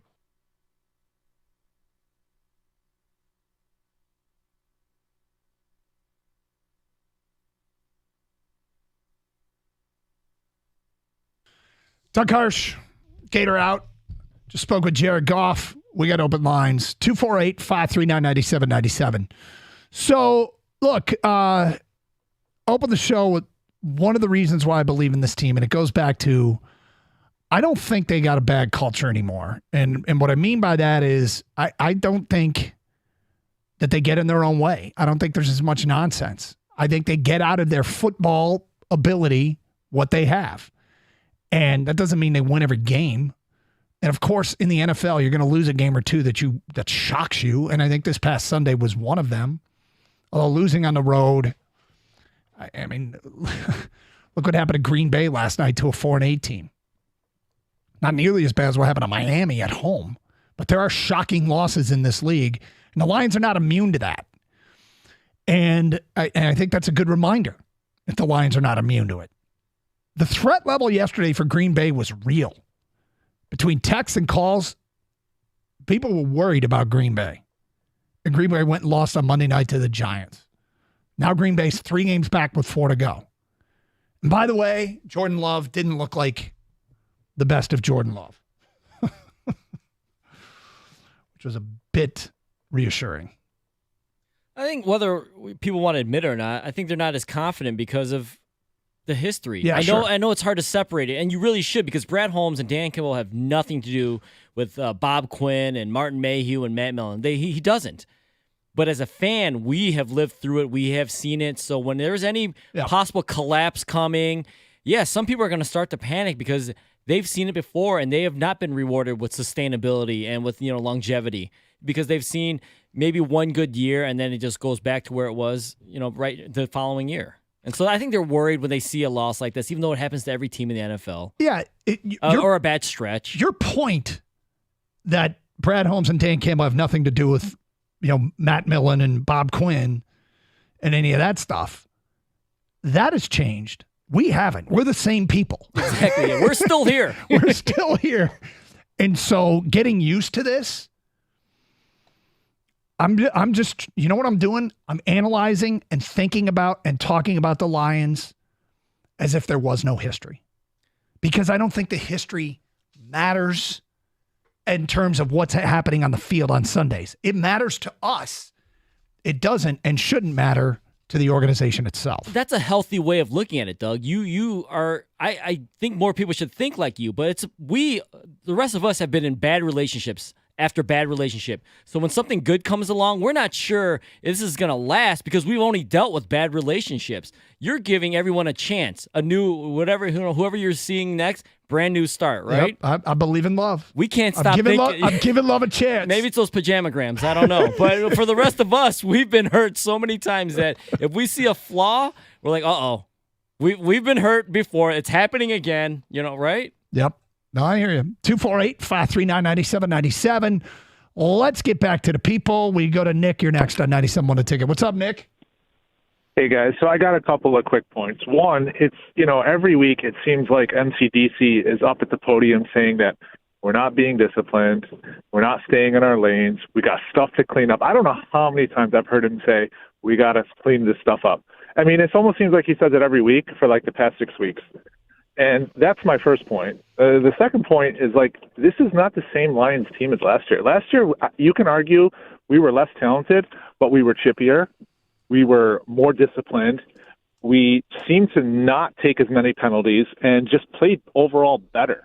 And I don't know why that, I don't know if maybe the message is getting old with the coaches, if maybe the players are starting to freelance a little bit more, but this is not the same scrappy team as last year, the past 6 weeks. Interesting. You used the term scrappy. You don't think last year's team was better, just last year's team was scrappier. Well, and it's the past 6 weeks because they were 8-2 and they've lost 2 of 3. You saw this in the Vegas game. You saw this in the Charger game. Yeah. I mean, you can see that they are prone to making mistakes. You can see they are prone to being undisciplined. And that was not a characteristic of this team last year with a less talented group. Yeah, I mean, I guess I don't know. I feel like the judgment of wins, because you're talking about a stretch where they're 4-6 or 4-2 rather, and you think they started taking on water even when they won the first 3 games. And I don't think every win is created the same, but it also strikes me that people are starting to interpret wins as losses. That first Chicago game where they came back and won, people are treating it like a loss. And you know what I've noticed has started to happen also? People are starting to treat the Charger win as a loss. People are starting to treat that because, well, they gave up touchdowns on 5 consecutive drives. Other teams make plays. Other teams are going to do good things in games. Like, I don't know if it's not paying attention to other teams' warts and seeing that this happens elsewhere. Why are we like, we already took a call today that from somebody said, well, the Chicago game should have lost twice to Chicago. Why should they have lost twice? I don't know, man. I think you definitely count the wins as wins and the losses as Yes. losses. But I think what happened was when that Chicago game happened, that they won, by the way, and they get credit in the win column for, was kind of the beginning of this bad stretch. And I think that's why they're lumping it all together. Well, that's part of the 4-game streak, right? The 2-2? Sure, but I'll give you a game, all right? This year that you could say it was kind of a coin flip. And that was the game where the Lions lost the coin flip to Seattle to start overtime, and Seattle went right down the field and scored. Not once have I said or thought, well, it should have been a win. It was a loss. It's a loss. And interpret it as a loss, take it as a loss, credit as a loss. I'm not a big shoulda won, shoulda lost guy. You get the result you deserve. They deserve the Chicago win. They deserve the Charger win. You know, the New Orleans game started out so well. When it was close in the end, I think people started to panic. I don't know. I don't want to read too much into it, but the last 6 weeks, he just cited a stretch where they're 4-2. How good does he expect them to be? 248-539-9797. Ticket text coming in. Carson Anderson, 97.1 The Ticket.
Doug Harsh, Gator out today.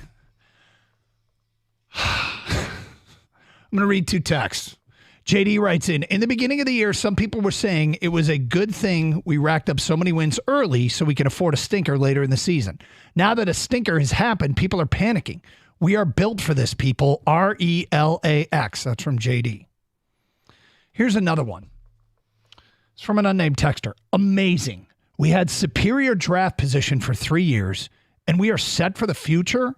With those superior drafts, we only have a running back, a tackle, and an offensive tackle as set positions on this team. He says running back, T, and OT. Okay? They need starters everywhere else. This team is still 5 years away. Chicago is definitely closer than we are.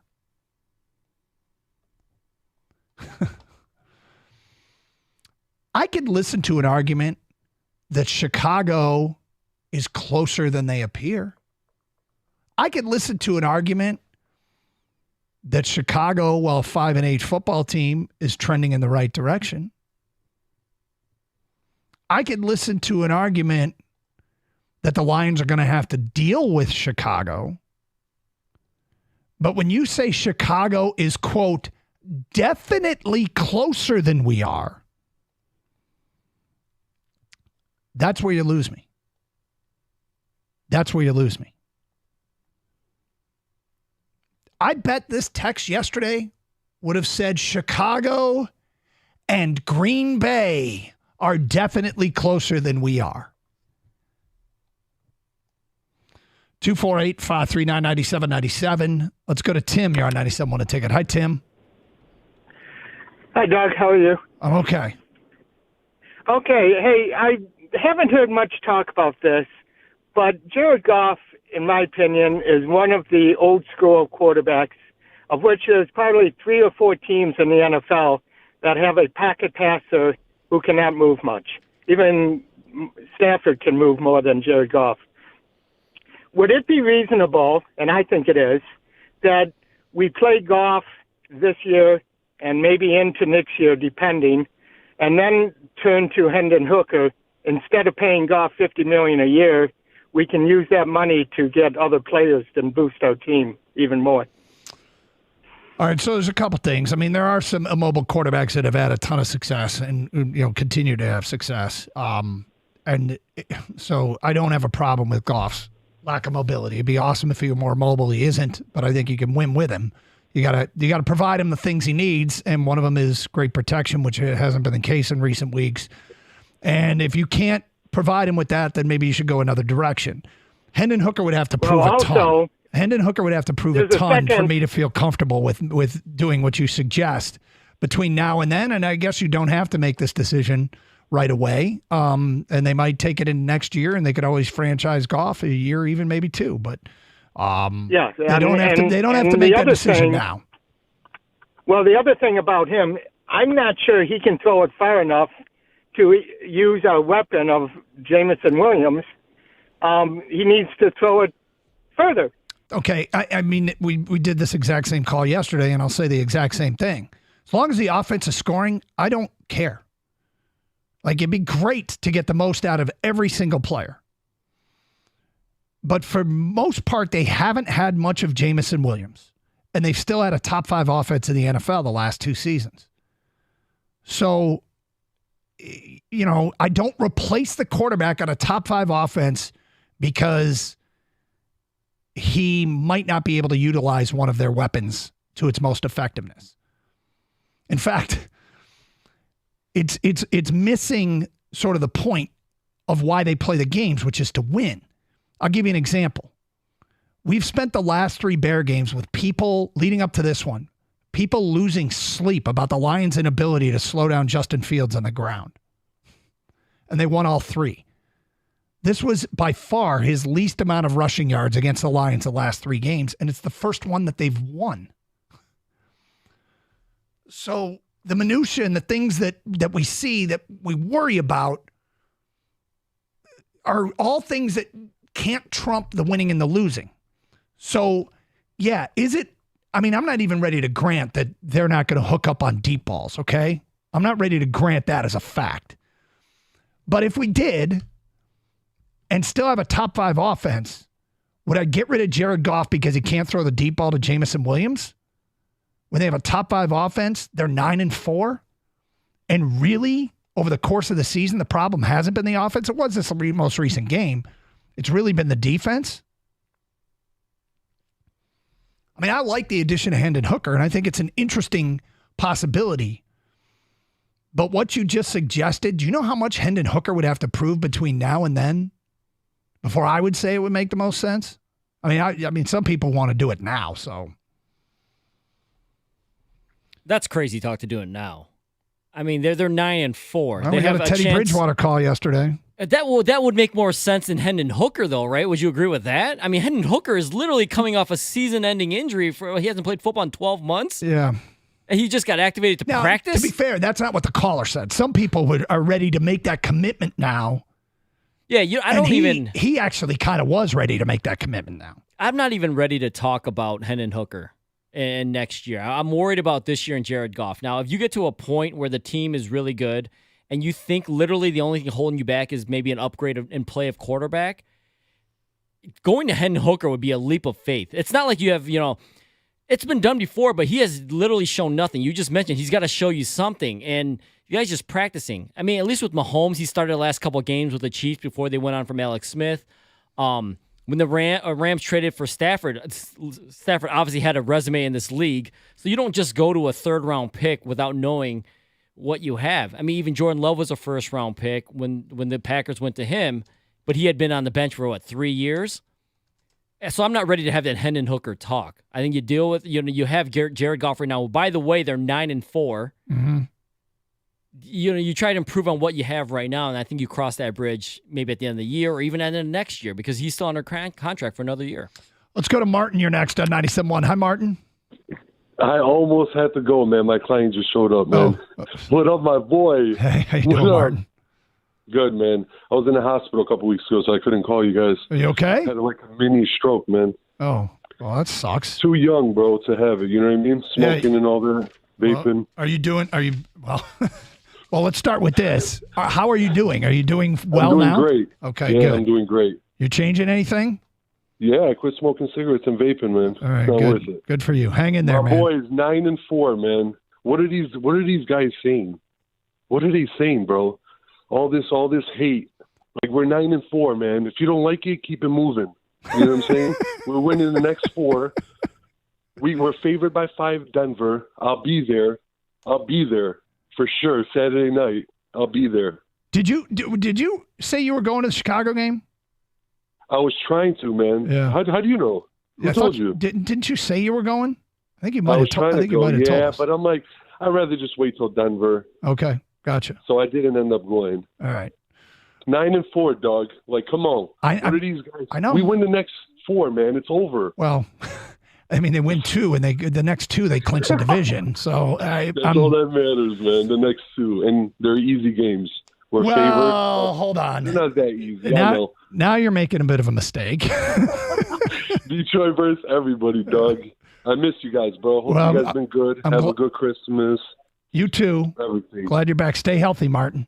Thanks, bro. All right, we'll see you. 248-539-9797. Jeff, you're on 97 on the ticket. Hi, Jeff. Hey, dog. How's it going today? I'm okay.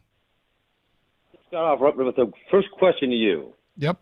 This season, how many games have the Lions come out in the third quarter flat? How many games? Probably too many. I don't know the exact number. Do you have an exact number? Are you looking for an exact number? All season they have done it, pretty much. What's that? So here's the thing. Now, it's pretty much all season. All season. It's been that way. Okay. Okay, now you just got off with Goff. Yep. And Goff actually just reinforced my opinion here. You asked them, did the Bears do anything to change their defense in the second half? And he pretty much says, not really. No, okay? He did. He said that. Now, you go into halftime, you look at both sides of your team. You look at your offense and your defense, what your defense can do better in the second half, and what you're going to do on your offense, okay? The Lions don't change their offensive schemes at all. So the other team is pretty well set on what you're going to do. So you come out, you're doing the same thing you did the first half, They got you. They got your number now, and you don't do crap. They went. We don't make their adjustments going into third quarter, assuming that their defense is going to make adjustments to stop what we're doing in the first half. That's the Lions' problem. They fix that problem, they'll win 2 or 3 more games this season. That's what they got to do. I hope they win more than 2 or 3. So, yeah, third quarter, if you listen to Dan Campbell speak this morning and you listen to Jared Goff speak to us, it sounds like something that they are taking very seriously. And it's interesting because I put a lot of that on Ben Johnson, on what happened this past week, who I think is an exceptionally good coach who had a bad day at the office.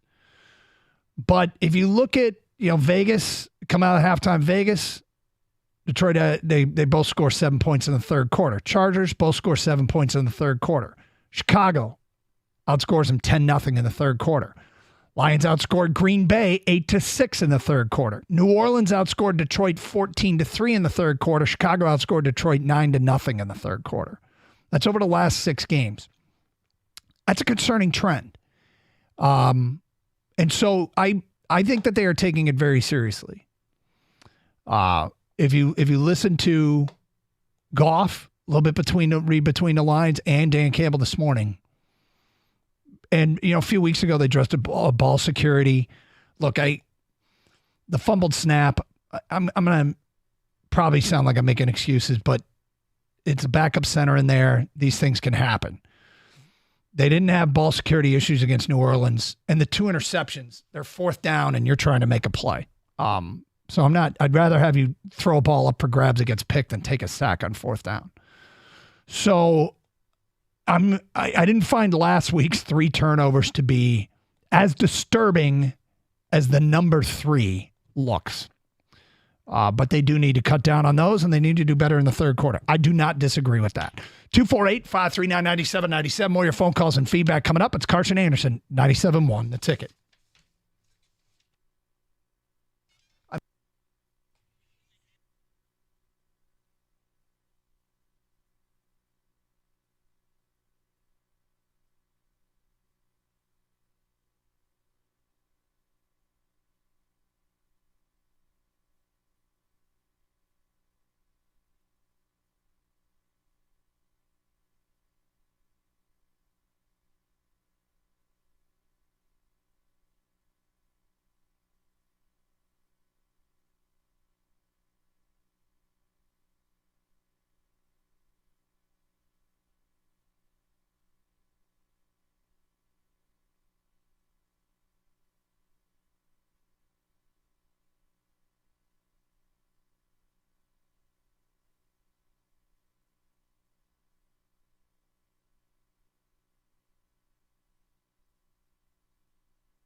Doug Karsh, Gator out today, 248-539-9797. More than just the Lions going on. Started my Michigan-Alabama prep last night.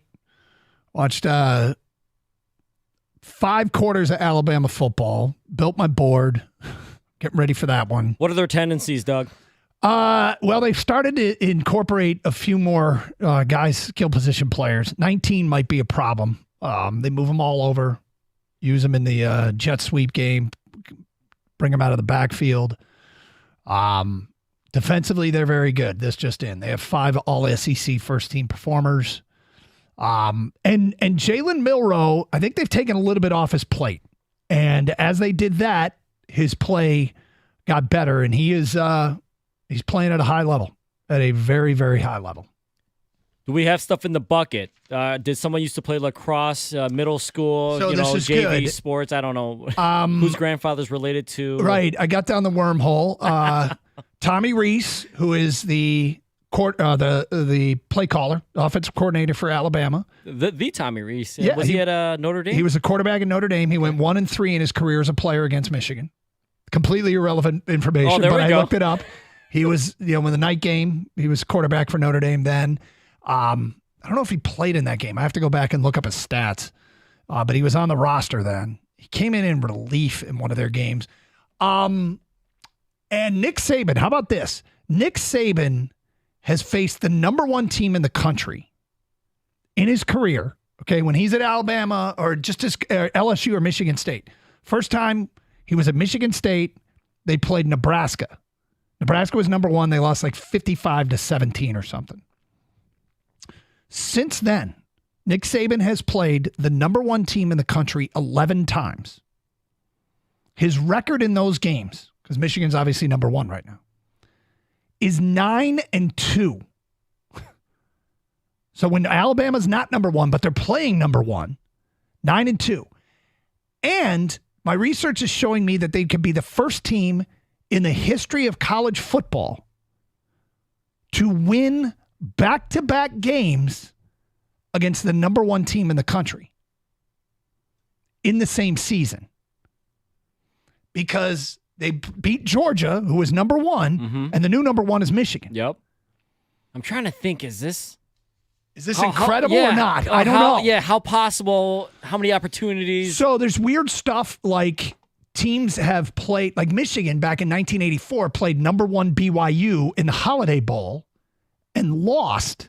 And their next game, the next season, was against number 1 Miami, and they beat them. I think Miami's done the trick where they won the national championship by beating the number 1 team one year and open against the number 1 team the next year.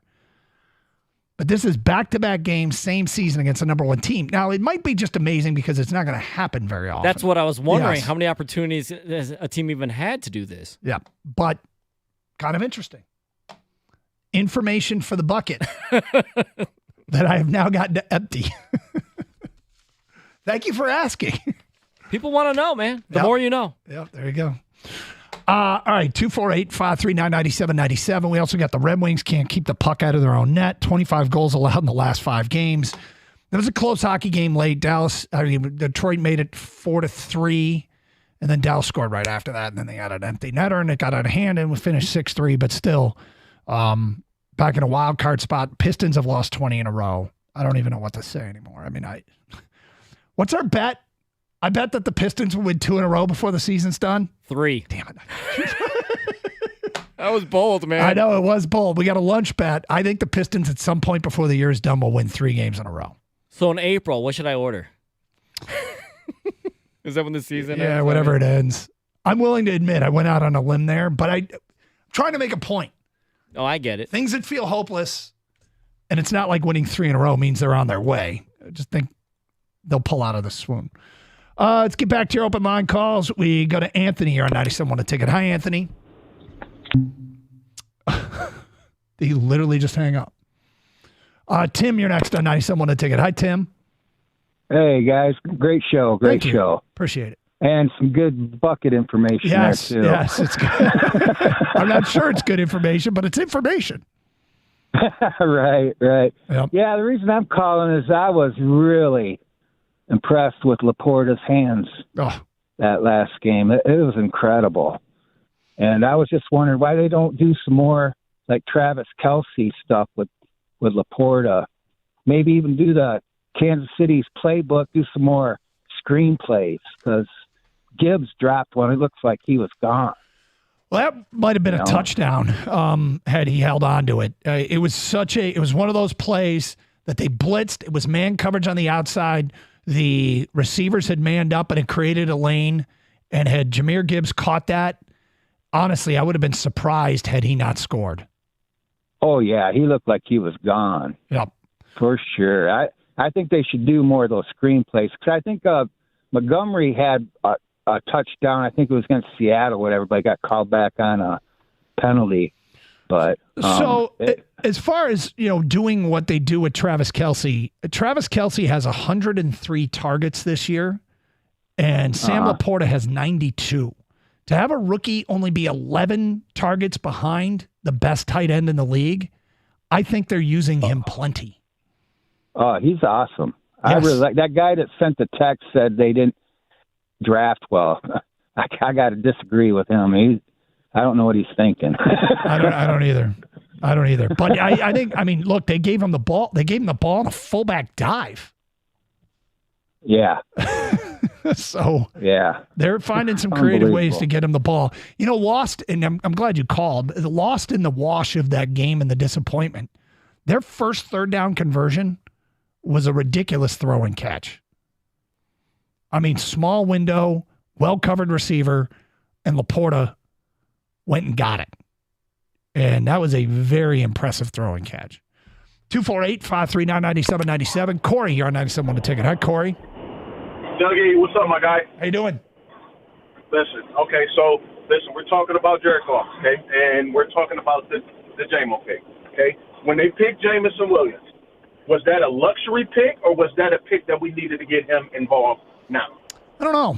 It's a good question. It felt a little bit like a luxury pick, but given that he was injured, I would lean towards a luxury pick, and so people know what I guess the definition of a luxury pick is something you don't need necessarily, but you just can't pass on because a player's talented, so you take him.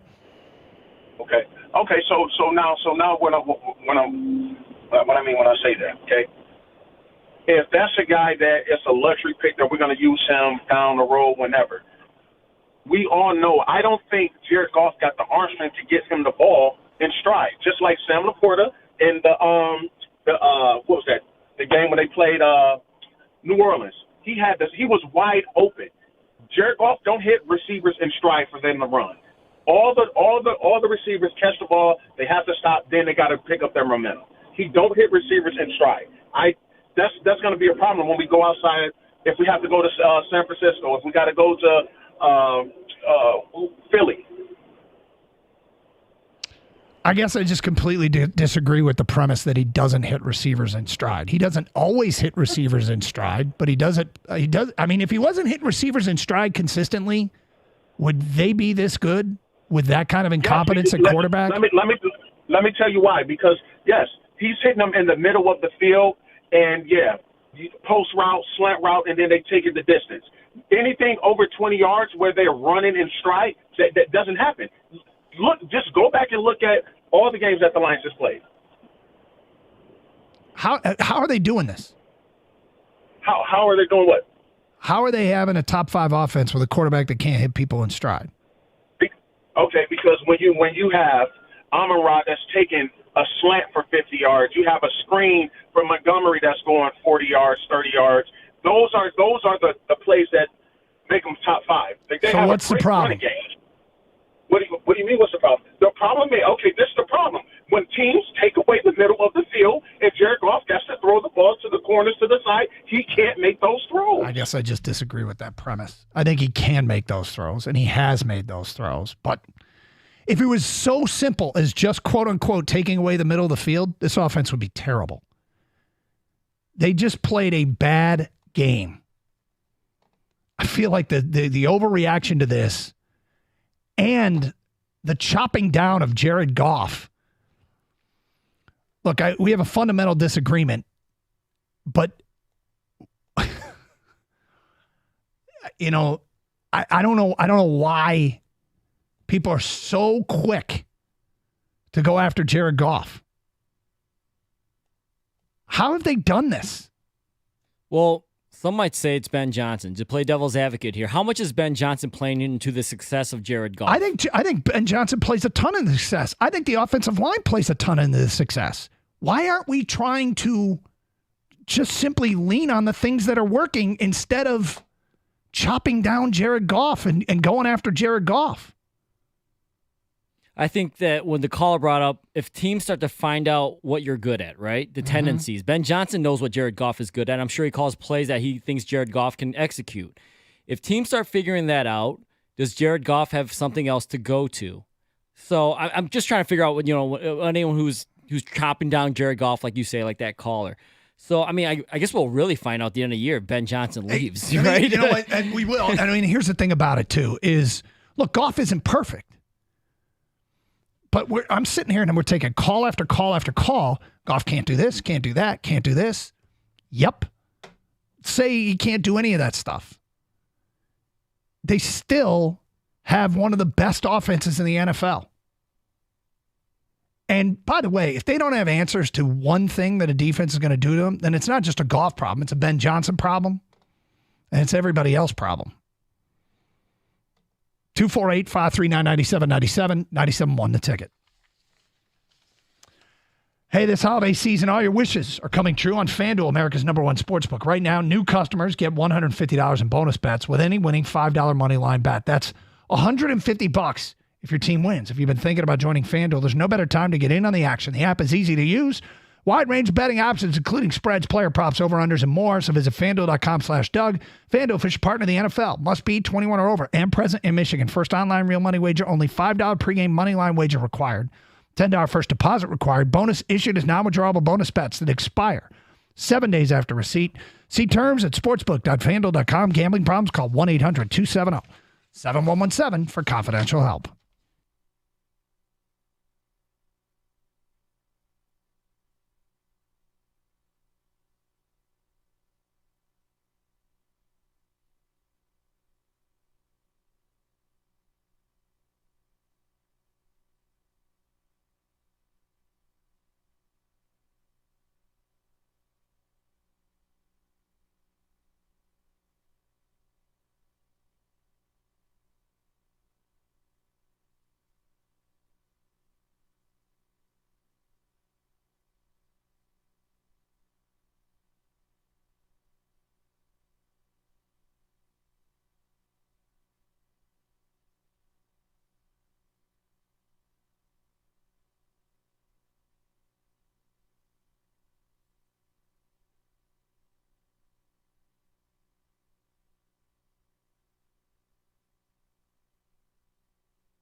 All right, look. Deep breaths. I guess I should ask what the solution is, because I think you can win with Jared Goff. I think they've proven they can win with Jared Goff. And the results are there. Does he have his shortcomings? Yes. A lot of quarterbacks have shortcomings. There's the elites, then you try to win with everybody else. It's starting to feel a little Staffordy to me, except this guy has actually won in the postseason and has actually taken a team to the Super Bowl, and now is on the brink of doing something Stafford never did, which is win a division. And people are really wanting to point out his warts. When they lose, he doesn't play well.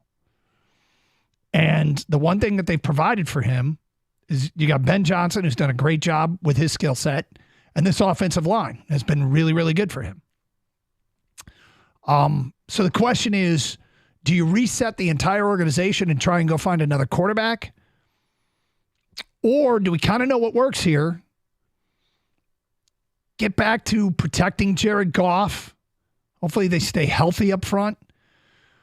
And then come up with the closest thing to Ben Johnson you can find to run the offense. Because I think what Brad Holmes said earlier this year rings true, and I believed it through the entire Stafford era. It's a lot easier to get worse at quarterback than it is to get better. When you have a guy who's, I'll just generously say top 10. We could debate if he's top 7, is he top 6, is he top 11, whatever. It doesn't even matter. He's in the same category that Stafford was, who was also good enough to win a Super Bowl, as was proven. So, I mean, look, I think we got a guy that you can win with and has had success in the postseason and is on the brink of winning a division and a little bit shaky of late, right? Got it? Yeah. Hasn't played his sharpest. But what's the best scenario? Is it easier? I guess this is where the fundamental difference comes in, is people think move on from Jared Goff. And I think actually we know what's worked with Goff. And if that means in the offseason solidifying the offensive line, I feel like it's easier to do that than go get a better quarterback. Now, with that said, I don't even know if you have to solidify the offensive line. I think this group is capable. I think it's the best position group on the team. And the big ask of them is to just be that. Be the best position group on the team. And when they do that, it kind of sets up the entire offense for success. 248-539-9797. Mike is next on 97 Want to Take It. Hi, Mike. Hey, fellas. How y'all doing? Okay. It's like an SOL moment to me, man. The Lions, what they did Sunday was so disappointing.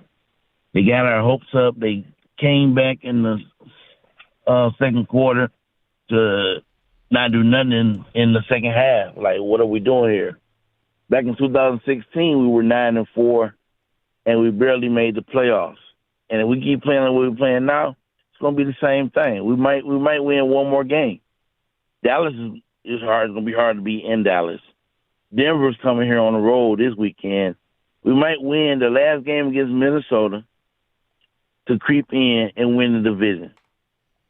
I got us won 10-7. It's too bad. I thought we had a chance. 248-539-9797. By the way, the same Vikings team that just scored 3 points against the Raiders to win that game. Yep. Yep. It's not like that. Is this the Vikings team with Culpepper and Moss? Or these are winnable games, people, still. They're not. The Sky, it don't look good right now, and I'm concerned. But to think they're just going to get swept. Yep. Because, I mean, are the Dolphins going to get swept the rest of their schedule? They lost last night to a 40. They had an epic collapse last night. I seriously want to ask some of these people, are the only teams that can win the Super Bowl, those are only teams that won last Sunday. Right? The only pool of candidates to win the Super Bowl are the teams that you just saw win. And then next Sunday it changes. And the 16 teams that win next Sunday, they become the new contenders for the Super Bowl. Because if you didn't win, Now I'm overreacting. 248-539-9797. Al, you're next. Hi, Al. What's up, fellas? Hey. I wanted to chime in and just bring some optimism to this conversation because these traumatized Lions fans are just horrible right now. Goff is going to be fine. The Lions are going to be fine. I've actually been behind the sideline for the KC, the Tampa, and the Baltimore game. I'm headed to Dallas as well. And watching him in person, even outdoors, he's going to be all right. This happens in the NFL. If you look back at the Giants when they beat the Patriots the first time, look at their season. Look what happened. There's ups and downs. It happens. The only thing I want to throw in here is possibly, and this is not to discredit Goff at all, but how about maybe throw Bridgewater in for 3 to 5 plays, RPO, and have 6-player package that makes sense to mix it up. Look at Philly, look at Dallas, look at San Fran, all RPO teams. I'm not trying to say Goff isn't the guy. Goff is the guy, but just mix it up a little bit to give him some help.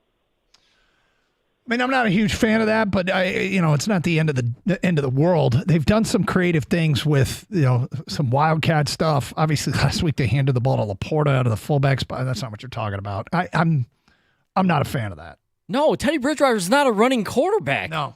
This is like, no. Ben Johnson, get creative. We know he can get creative, by the way. We've seen the play calls throughout this season and last year. So he can get creative. Running an RPO with Teddy Bridgewater is going to get you 0 yards. Yeah, I'm not a fan, but here's the other thing. Like, they have suffered some pretty big injuries. All guys that they could get back could all help, not a little, but a lot. Ragnow, McNeil, C.J. Gardner-Johnson, James Houston could help a lot. And it was funny because yesterday we did the perspective thing. San Francisco lost 3 in a row earlier this year. We were reading some of the stuff out of San Francisco. Purdy's not the answer. They don't have answers to what they're showing. No pass rush. Dallas lost 3 of 5, including losses to Arizona, Philadelphia, and got smoked by San Francisco. Dak can't win the big one. Dallas can't win the big one. They have a San Francisco problem. Philly now. Philly's given up 105 points in 3 games or whatever it is, or 36 points a game, I guess it is. 36 points a game the last 3 games, and have dropped 2 of them and look like a mess defensively. They're going through it right now.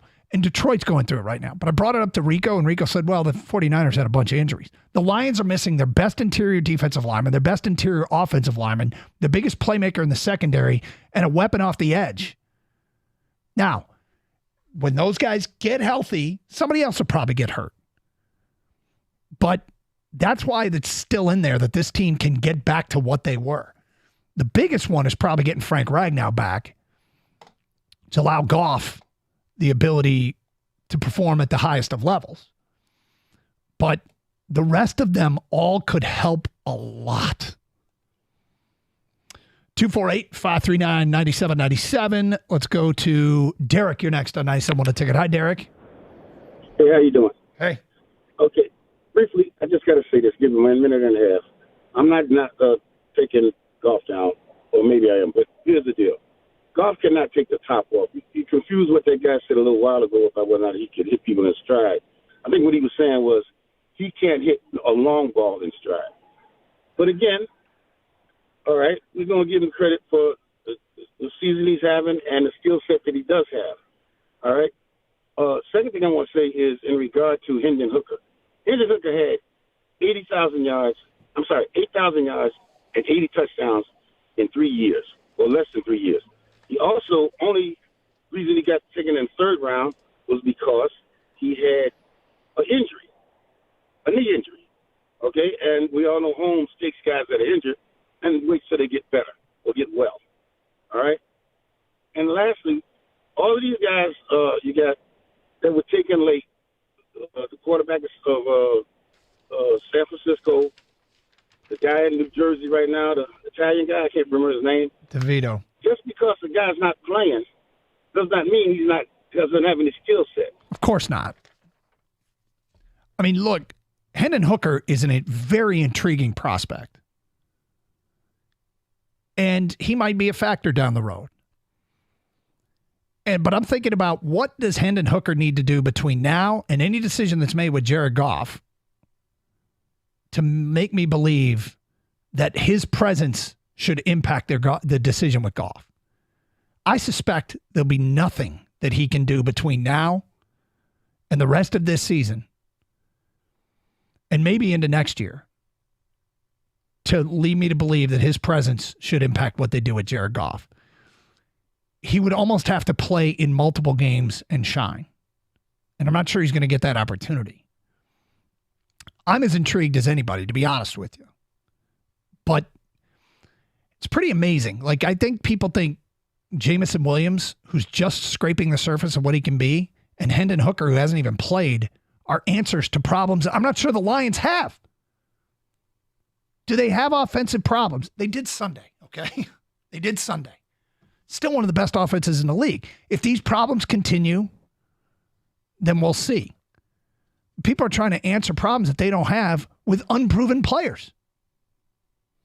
Hey, you holding off on buying a new house because if you've been waiting, mortgage interest rates, if you've been waiting for them to drop, well, at Hall Financial, they already have. Not only does Hall Financial offer the lowest fees and best rates, but now Hall Financial will give you a 1% reduction on your interest rate the first year of your new mortgage for free. Why pay more for your mortgage when you don't have to? This is more than just a rate cut. It's a gift. Imagine saving nearly $2,000 in the first year alone on your monthly payments. If you're buying a home and not taking advantage of the Easy Start program, you're overpaying. Are you ready to step into your new home with an initial rate in the fives? Then give them a call, 866-CALL-HALL, or chat with them online at callhallfirst.com. Start your holiday season with a gift from our friends at Hall Financial.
We're brought to you by Cars for Kids. Lions get the Denver Broncos Saturday night at Ford Field. Broncos at 7-6. All of a sudden, one of the hot teams in the league. Lions having lost 2 of 3 are 9-4.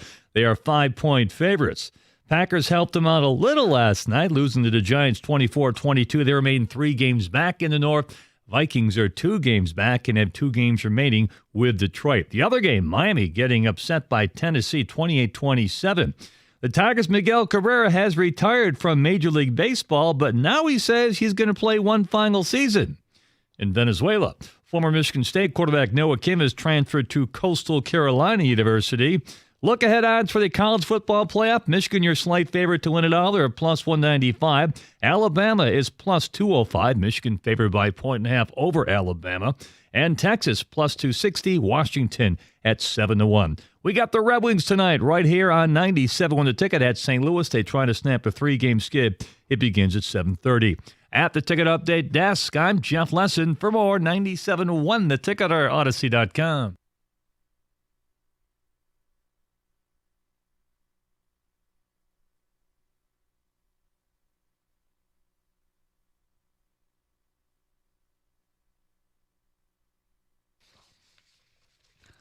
All right, just a reminder, you can stream the show on the Odyssey app. Download it for your mobile device today, AUDACY. Also, streaming through our website, 971theticket.com, where Champ and Chumper posted. We tweeted out the link to that if you follow us on Twitter, at Doug and Gator 971.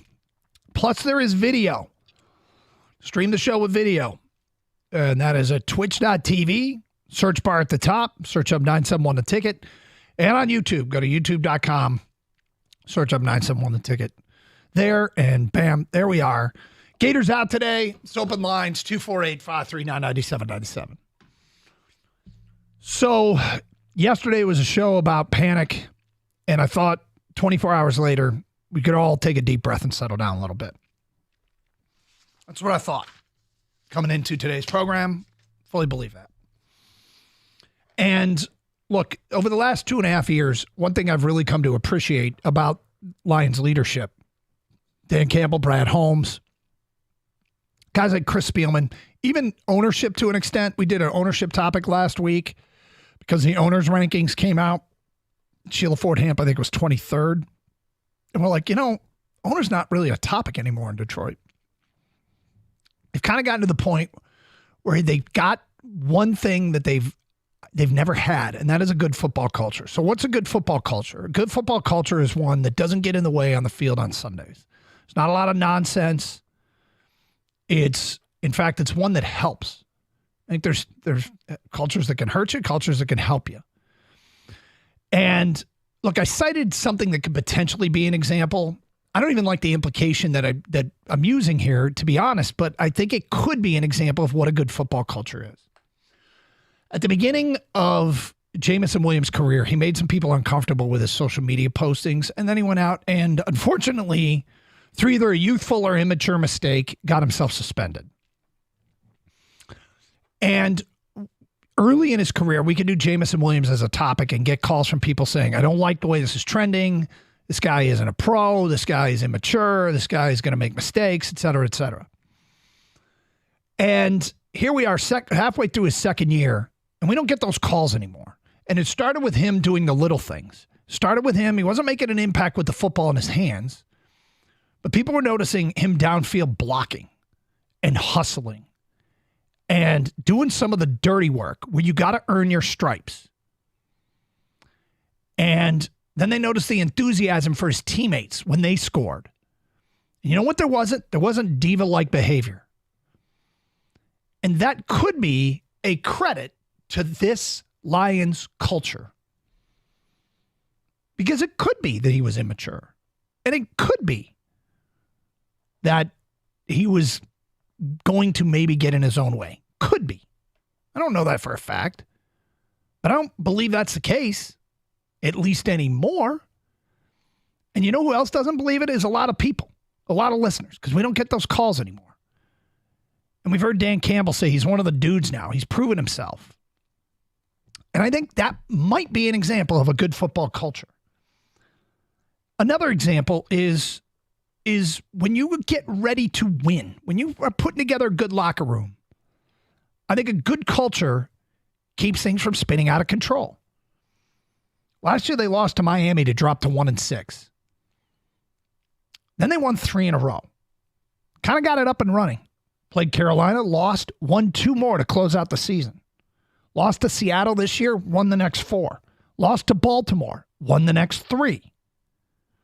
Now, they lost to Green Bay, came back and beat New Orleans, and have lost to Chicago. So this is the first time that the pattern of going on a winning streak after a loss is broken. So this is the first time that there's a little bit of crack in the armor. Is it going to completely undermine the belief that I have that this team has a good culture and has talent that's been built up over the last 2.5 years? I think that would be a little silly for me to back off that position, so I'm not going to. I think they're in a good spot. And I mean, do they have a good culture or not? Do they have talent or not? I think those things are true. Now, the injuries might be piling up, but you still got to find a way.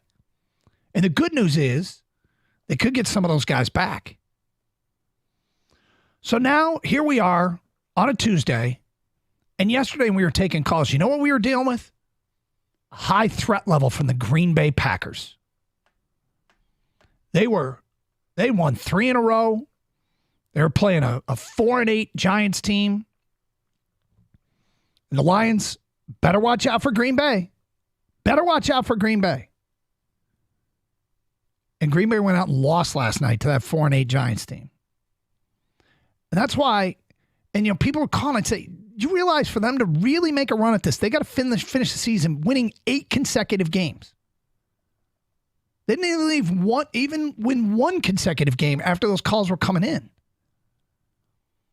So, we sit here and we go, oh, the Lions have problems. Yeah, they got problems. And they're aware of it. Dan Campbell talked about them today. Jared Goff talked about them today. But their problems compared to other teams are small. On top of that, you try to play at the highest level you're capable of all season long. It's hard to do.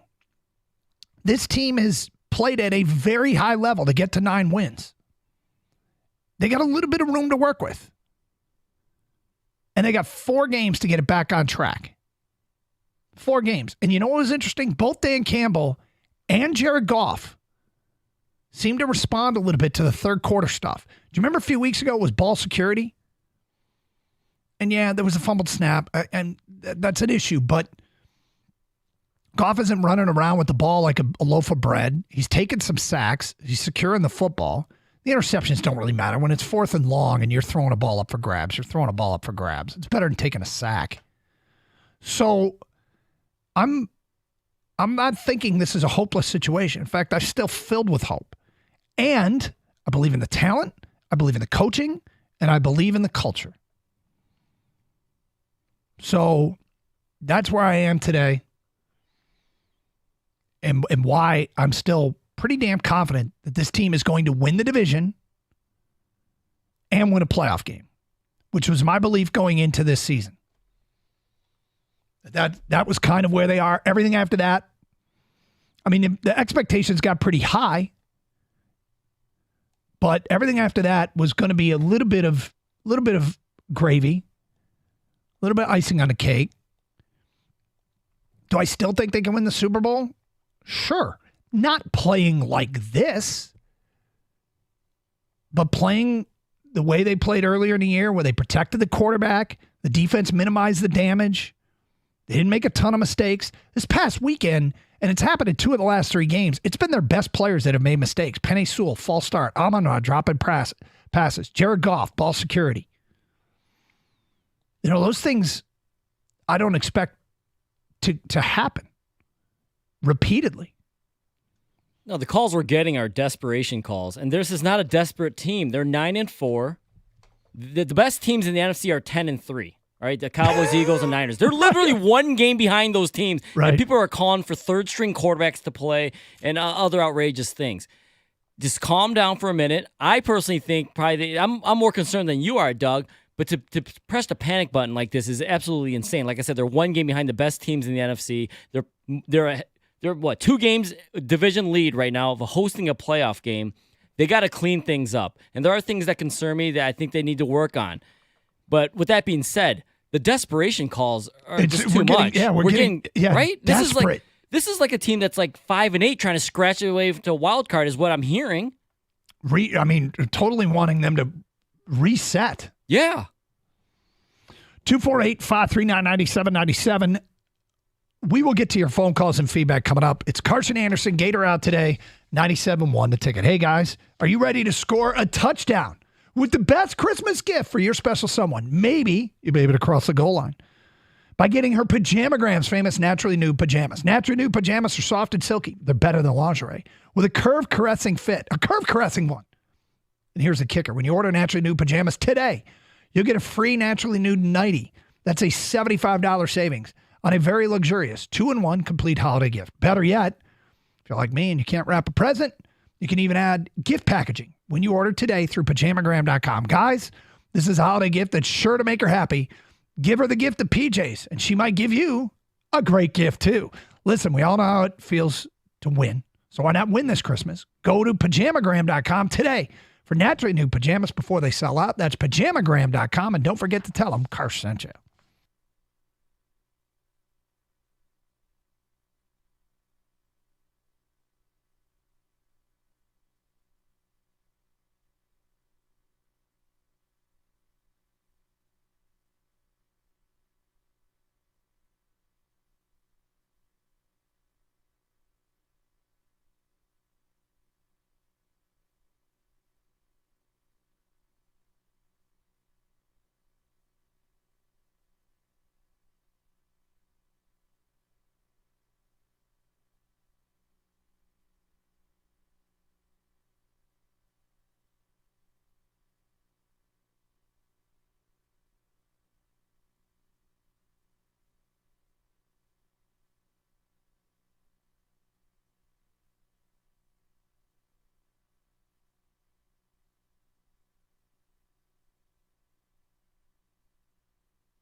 That's Jared Goff earlier today here on Carson Anderson. His message for the fans that are panicked today. 248-539-9797.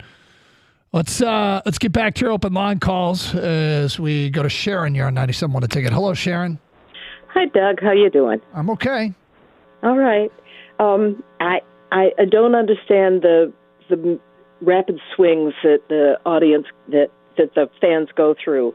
You know, we're going to the Super Bowl, or we're horrible and we're as bad as we've ever been. I know. But anyway, one of the things that kind of gets to me, I know this one guy was talking about how Jared Goff can't get the ball downfield and get catch receivers in stride, let the receivers catch it in stride. And I'm thinking about that pass to Jamison Williams down the left sideline. The guy was double covered. To me, it seems like he has trouble locating the ball because it was behind him. And if he'd come back and run into one of those receivers, it would have been pass interference. So, Sharon, the thing is, I'm not willing to give up on the Jamison Williams, Jared Goff ability, the two of them to connect on balls down the field. I think that is a part of the game that's still developing. And I think you're seeing they are giving Jamison Williams what he can handle right now. They aren't giving him too much. There's a lot of people that think Jamison Williams is a solution to offensive problems, and I get it. His talent is there. What I keep reminding myself is that they've done great things without him. They've done great things without Jamison Williams. And his time will come. Jahmyr Gibbs took him a minute to get caught up to speed. And the thing is, Gibbs was like at 80, 90 touches. And Jamison Williams is still nowhere near that. Now, he's getting more and more reps every week. You don't need to touch the ball to be, to be getting more comfortable. But I think that that's a part of their game that's still developing. I think both Goff and Jamison Williams will start to hook up on some of those plays. I think in the beginning, Doug, people were on Jamison Williams for his lack of production. I think it's completely turned to Goff now. I mean, you listen to the last few calls and just this week alone that, Goff hasn't been playing as well as he did to start the year. So I think people are on Goff more than anything. Yeah, I think you're right. 248-539-9797. Let's go to Jim. You're next on 97 a Ticket. Hi, Jim. Hey, how you doing, Doug? Hey, Doug. I'm going to bring up some teams here. Tell me what they have in common. Atlanta, Raiders, Jets, Giants, Patriots. They all have terrible quarterback play right now. You want to get rid of Goff? That's fine. Get rid of them. These people that want to get rid of them, they don't like them, get rid of them. But you better be prepared to be a team like the New England Patriots who are dying for a quarterback, or Atlanta. I don't want to be one of those teams. I like Goff as way he is. Yeah, he had a bad game, but you want to get rid of him, and you want to go with the rookie, or you want to go with a free agent. Good luck, because I see a lot of bad quarterback play in the NFL right now, and I don't want to be one of those teams. Even Minnesota right now has bad quarterback play. You want to be like that? You better be prepared, because you get rid of Goff, you might have that. Yeah, they might. I mean, Gator likes to go with this saying, "Don't be afraid to give up the good for the great." And I'm not afraid to give up the good for the great. But let's say they get to the draft, okay, and they evaluate. I'll just I'll go with J.J. McCarthy because he's a guy that might be on the board when the Lions are picking, okay, and they get to that point, and J.J.'s still there, and they have him as the best quarterback in the draft, but he's still there late first round or in the second round or whatever. I'm not afraid. I don't think they should be afraid to take that guy. Sure, take that guy. Mm-hmm. But they've already shown Jared Goff. Exactly. And Jared Goff has shown that he can win a division, that he can win in the postseason, he can take a team to the Super Bowl. He's about to do something in Detroit that hasn't been done for 30 years. And our phones are packed today with people who want to replace him. Amazing. Absolutely amazing. And we've seen enough good, but he's played well enough to get them here. Okay? And in some of the losses and in some of the wins, he hasn't been as sharp. But look around. I mean, people are pulling the ejection seat on Jared Goff, who's about to do something that hasn't been done here in 30 years. Win a division. 248-539-9797. Let's go to Joe next. You're on 97.1 The Ticket. Hello, Joe. Merry Christmas, Doug, to you and your family. Merry Christmas to you. You know, I'm sitting here listening to all these people, and been a Lions fan for over 50 years, and I'm just thinking of maybe it's the wrong movie, but A Christmas Carol, The Ghost of Christmas Past with the Lions was, at this time, we were always thinking of draft picks. This time of the year, what we can do in the draft. So that's the past. This year, the present, we're in a playoff run. So we should be very happy. Things are going well. It could be better, yeah. But we haven't been in this position in a while. So I'm very happy about that. And the ghost of Christmas future, we got a young team. We got a good management, ownership. So I don't know why everybody's so worried about things, that they can't control. Things will work out well for us. But you got to have time, patience, and belief. The other thing, too, is, and I mentioned it earlier in a caller, is, Goff is playing well, could be better, but I don't know if he's felt this kind of pressure, if anybody coming, with Hendon Hooker's putting undue pressure on him because of a contract year. And maybe you can address this other thing. How many players on our current roster have playoff experience that have been through this besides Goff, that could maybe calm the team or talk to the team? I'll take your comments off here, but I just was... Well, not a ton. They don't have a ton of players that have a ton of playoff experience. C.J. Gardner-Johnson, I think that is a wild card, a lottery ticket, that I don't think it's a stretch to think that guy can make a huge impact on this season before it's done. A huge impact. He was a playmaker in the secondary last year for one of the best teams in football. Getting him back, and he's already pointed at December 20th, returning to practice on December 20th. That could be a big deal. That could be a real big deal. I'm not as optimistic about James Houston, certainly optimistic about getting Frank Ragnow back. But C.J. Gardner-Johnson in particular could really help the defense. 248-539-9797. Let's go to DJ next on 97.1. Hi, DJ. What up, though, my dog? You all right? I'm good, DJ. Hey, so real quick, man, let's make it perfectly clear, man. I'm going to say this. You can win with Goff, but I know you get thousands of calls and all that kind of stuff. But if you remember, I told you in the offseason, I said draft Skoronski to keep that offensive line good because you have to keep everything perfect to win with him. I told you that. That's number one. So I ain't about to kill Goff, but I will be fair to him. You protect him. He's accurate underneath. He can get the job done. But let's stick to stats. Pro Football Focus last year had him 17th overall throwing the ball deep. Not bad, middle of the pack, whatever the case may be. Right now, man, teams have adjusted to us, dude. So because they've adjusted and it's taken the underneath off, now they're forcing him to do what he's not necessarily comfortable or he's middle of the pack with.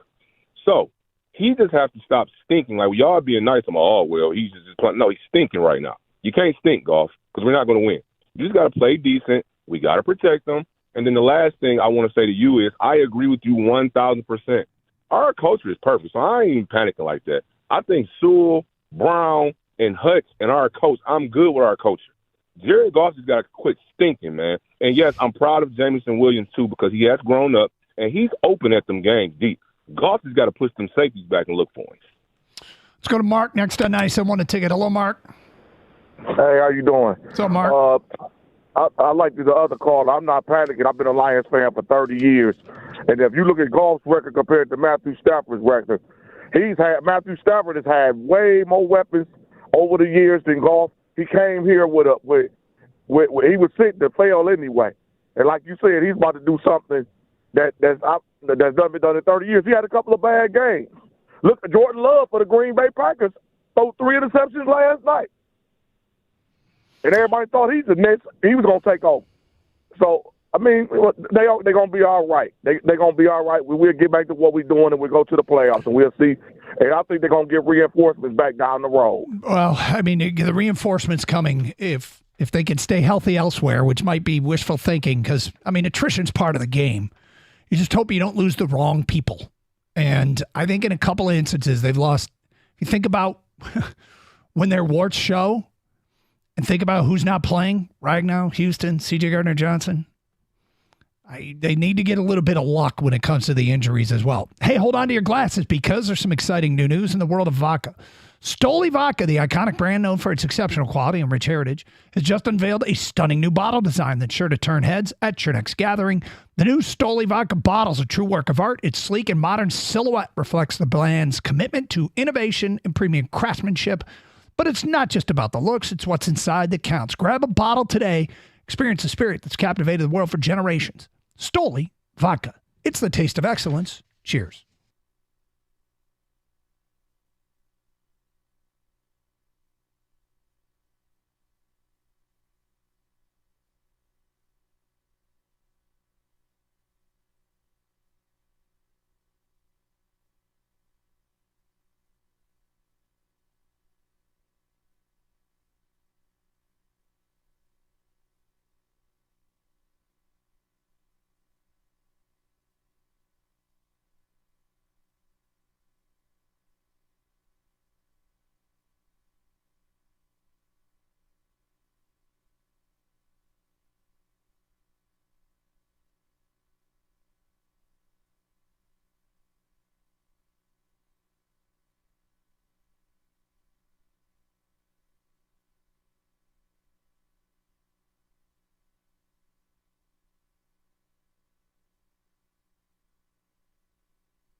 Doug Harsh, Gator out today. 248-539-9797. Let's get back to your phone calls here on 97.1 The Ticket. We go to David. You're next on 97.1. Hi, David. Hey, how you doing today? Great What's show. up? Thank you. Everybody's just bashing Goff, and I just wish, first of all, I want all the Lions fans to just wear Jared Goff jerseys and support this guy.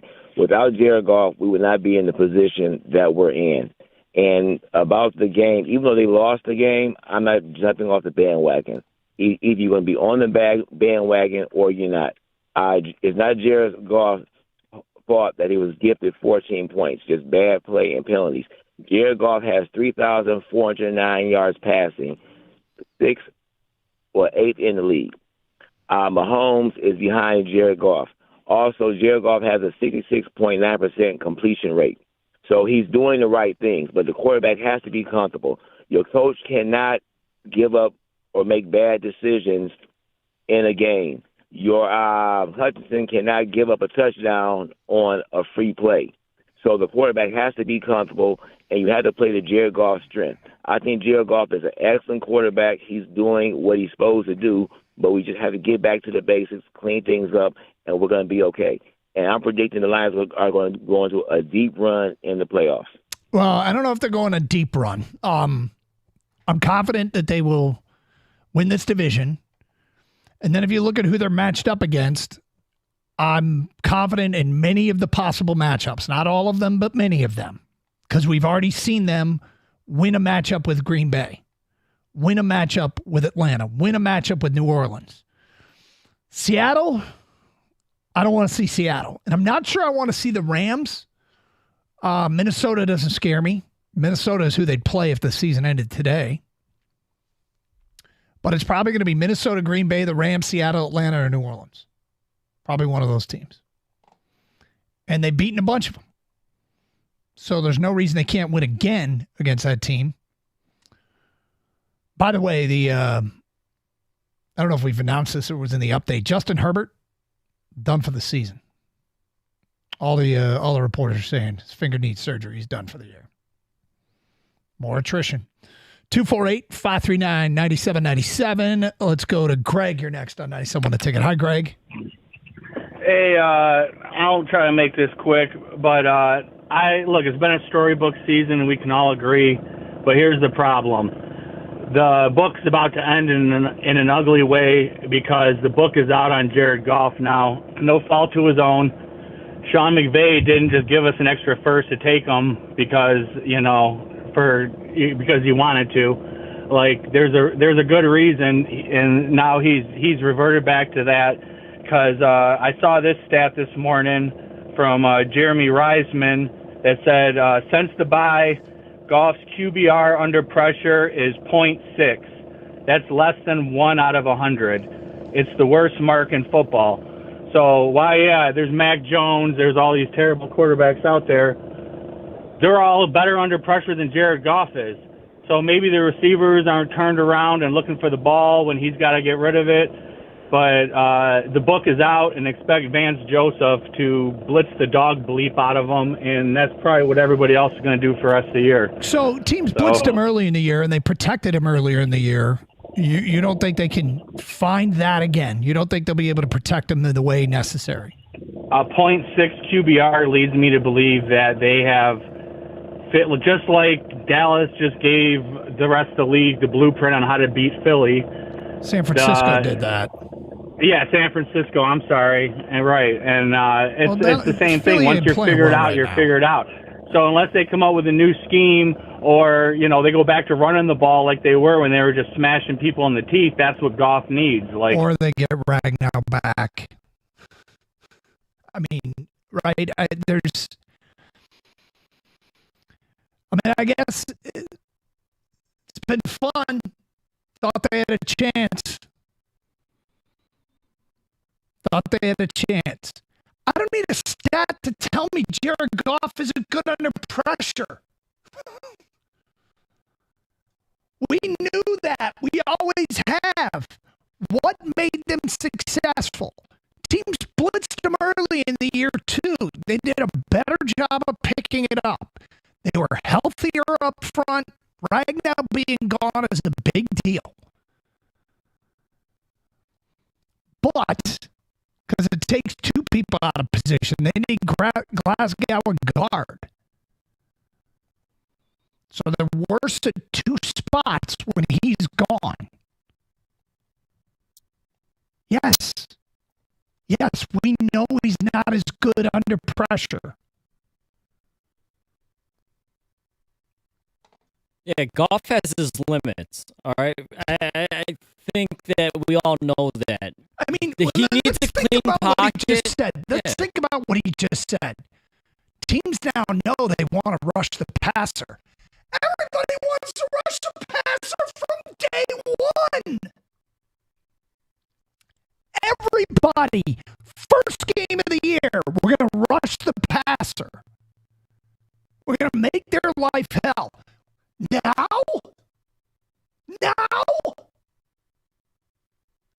I mean, now they're going to try and rush the passer? What do you think they were doing at the beginning of the year?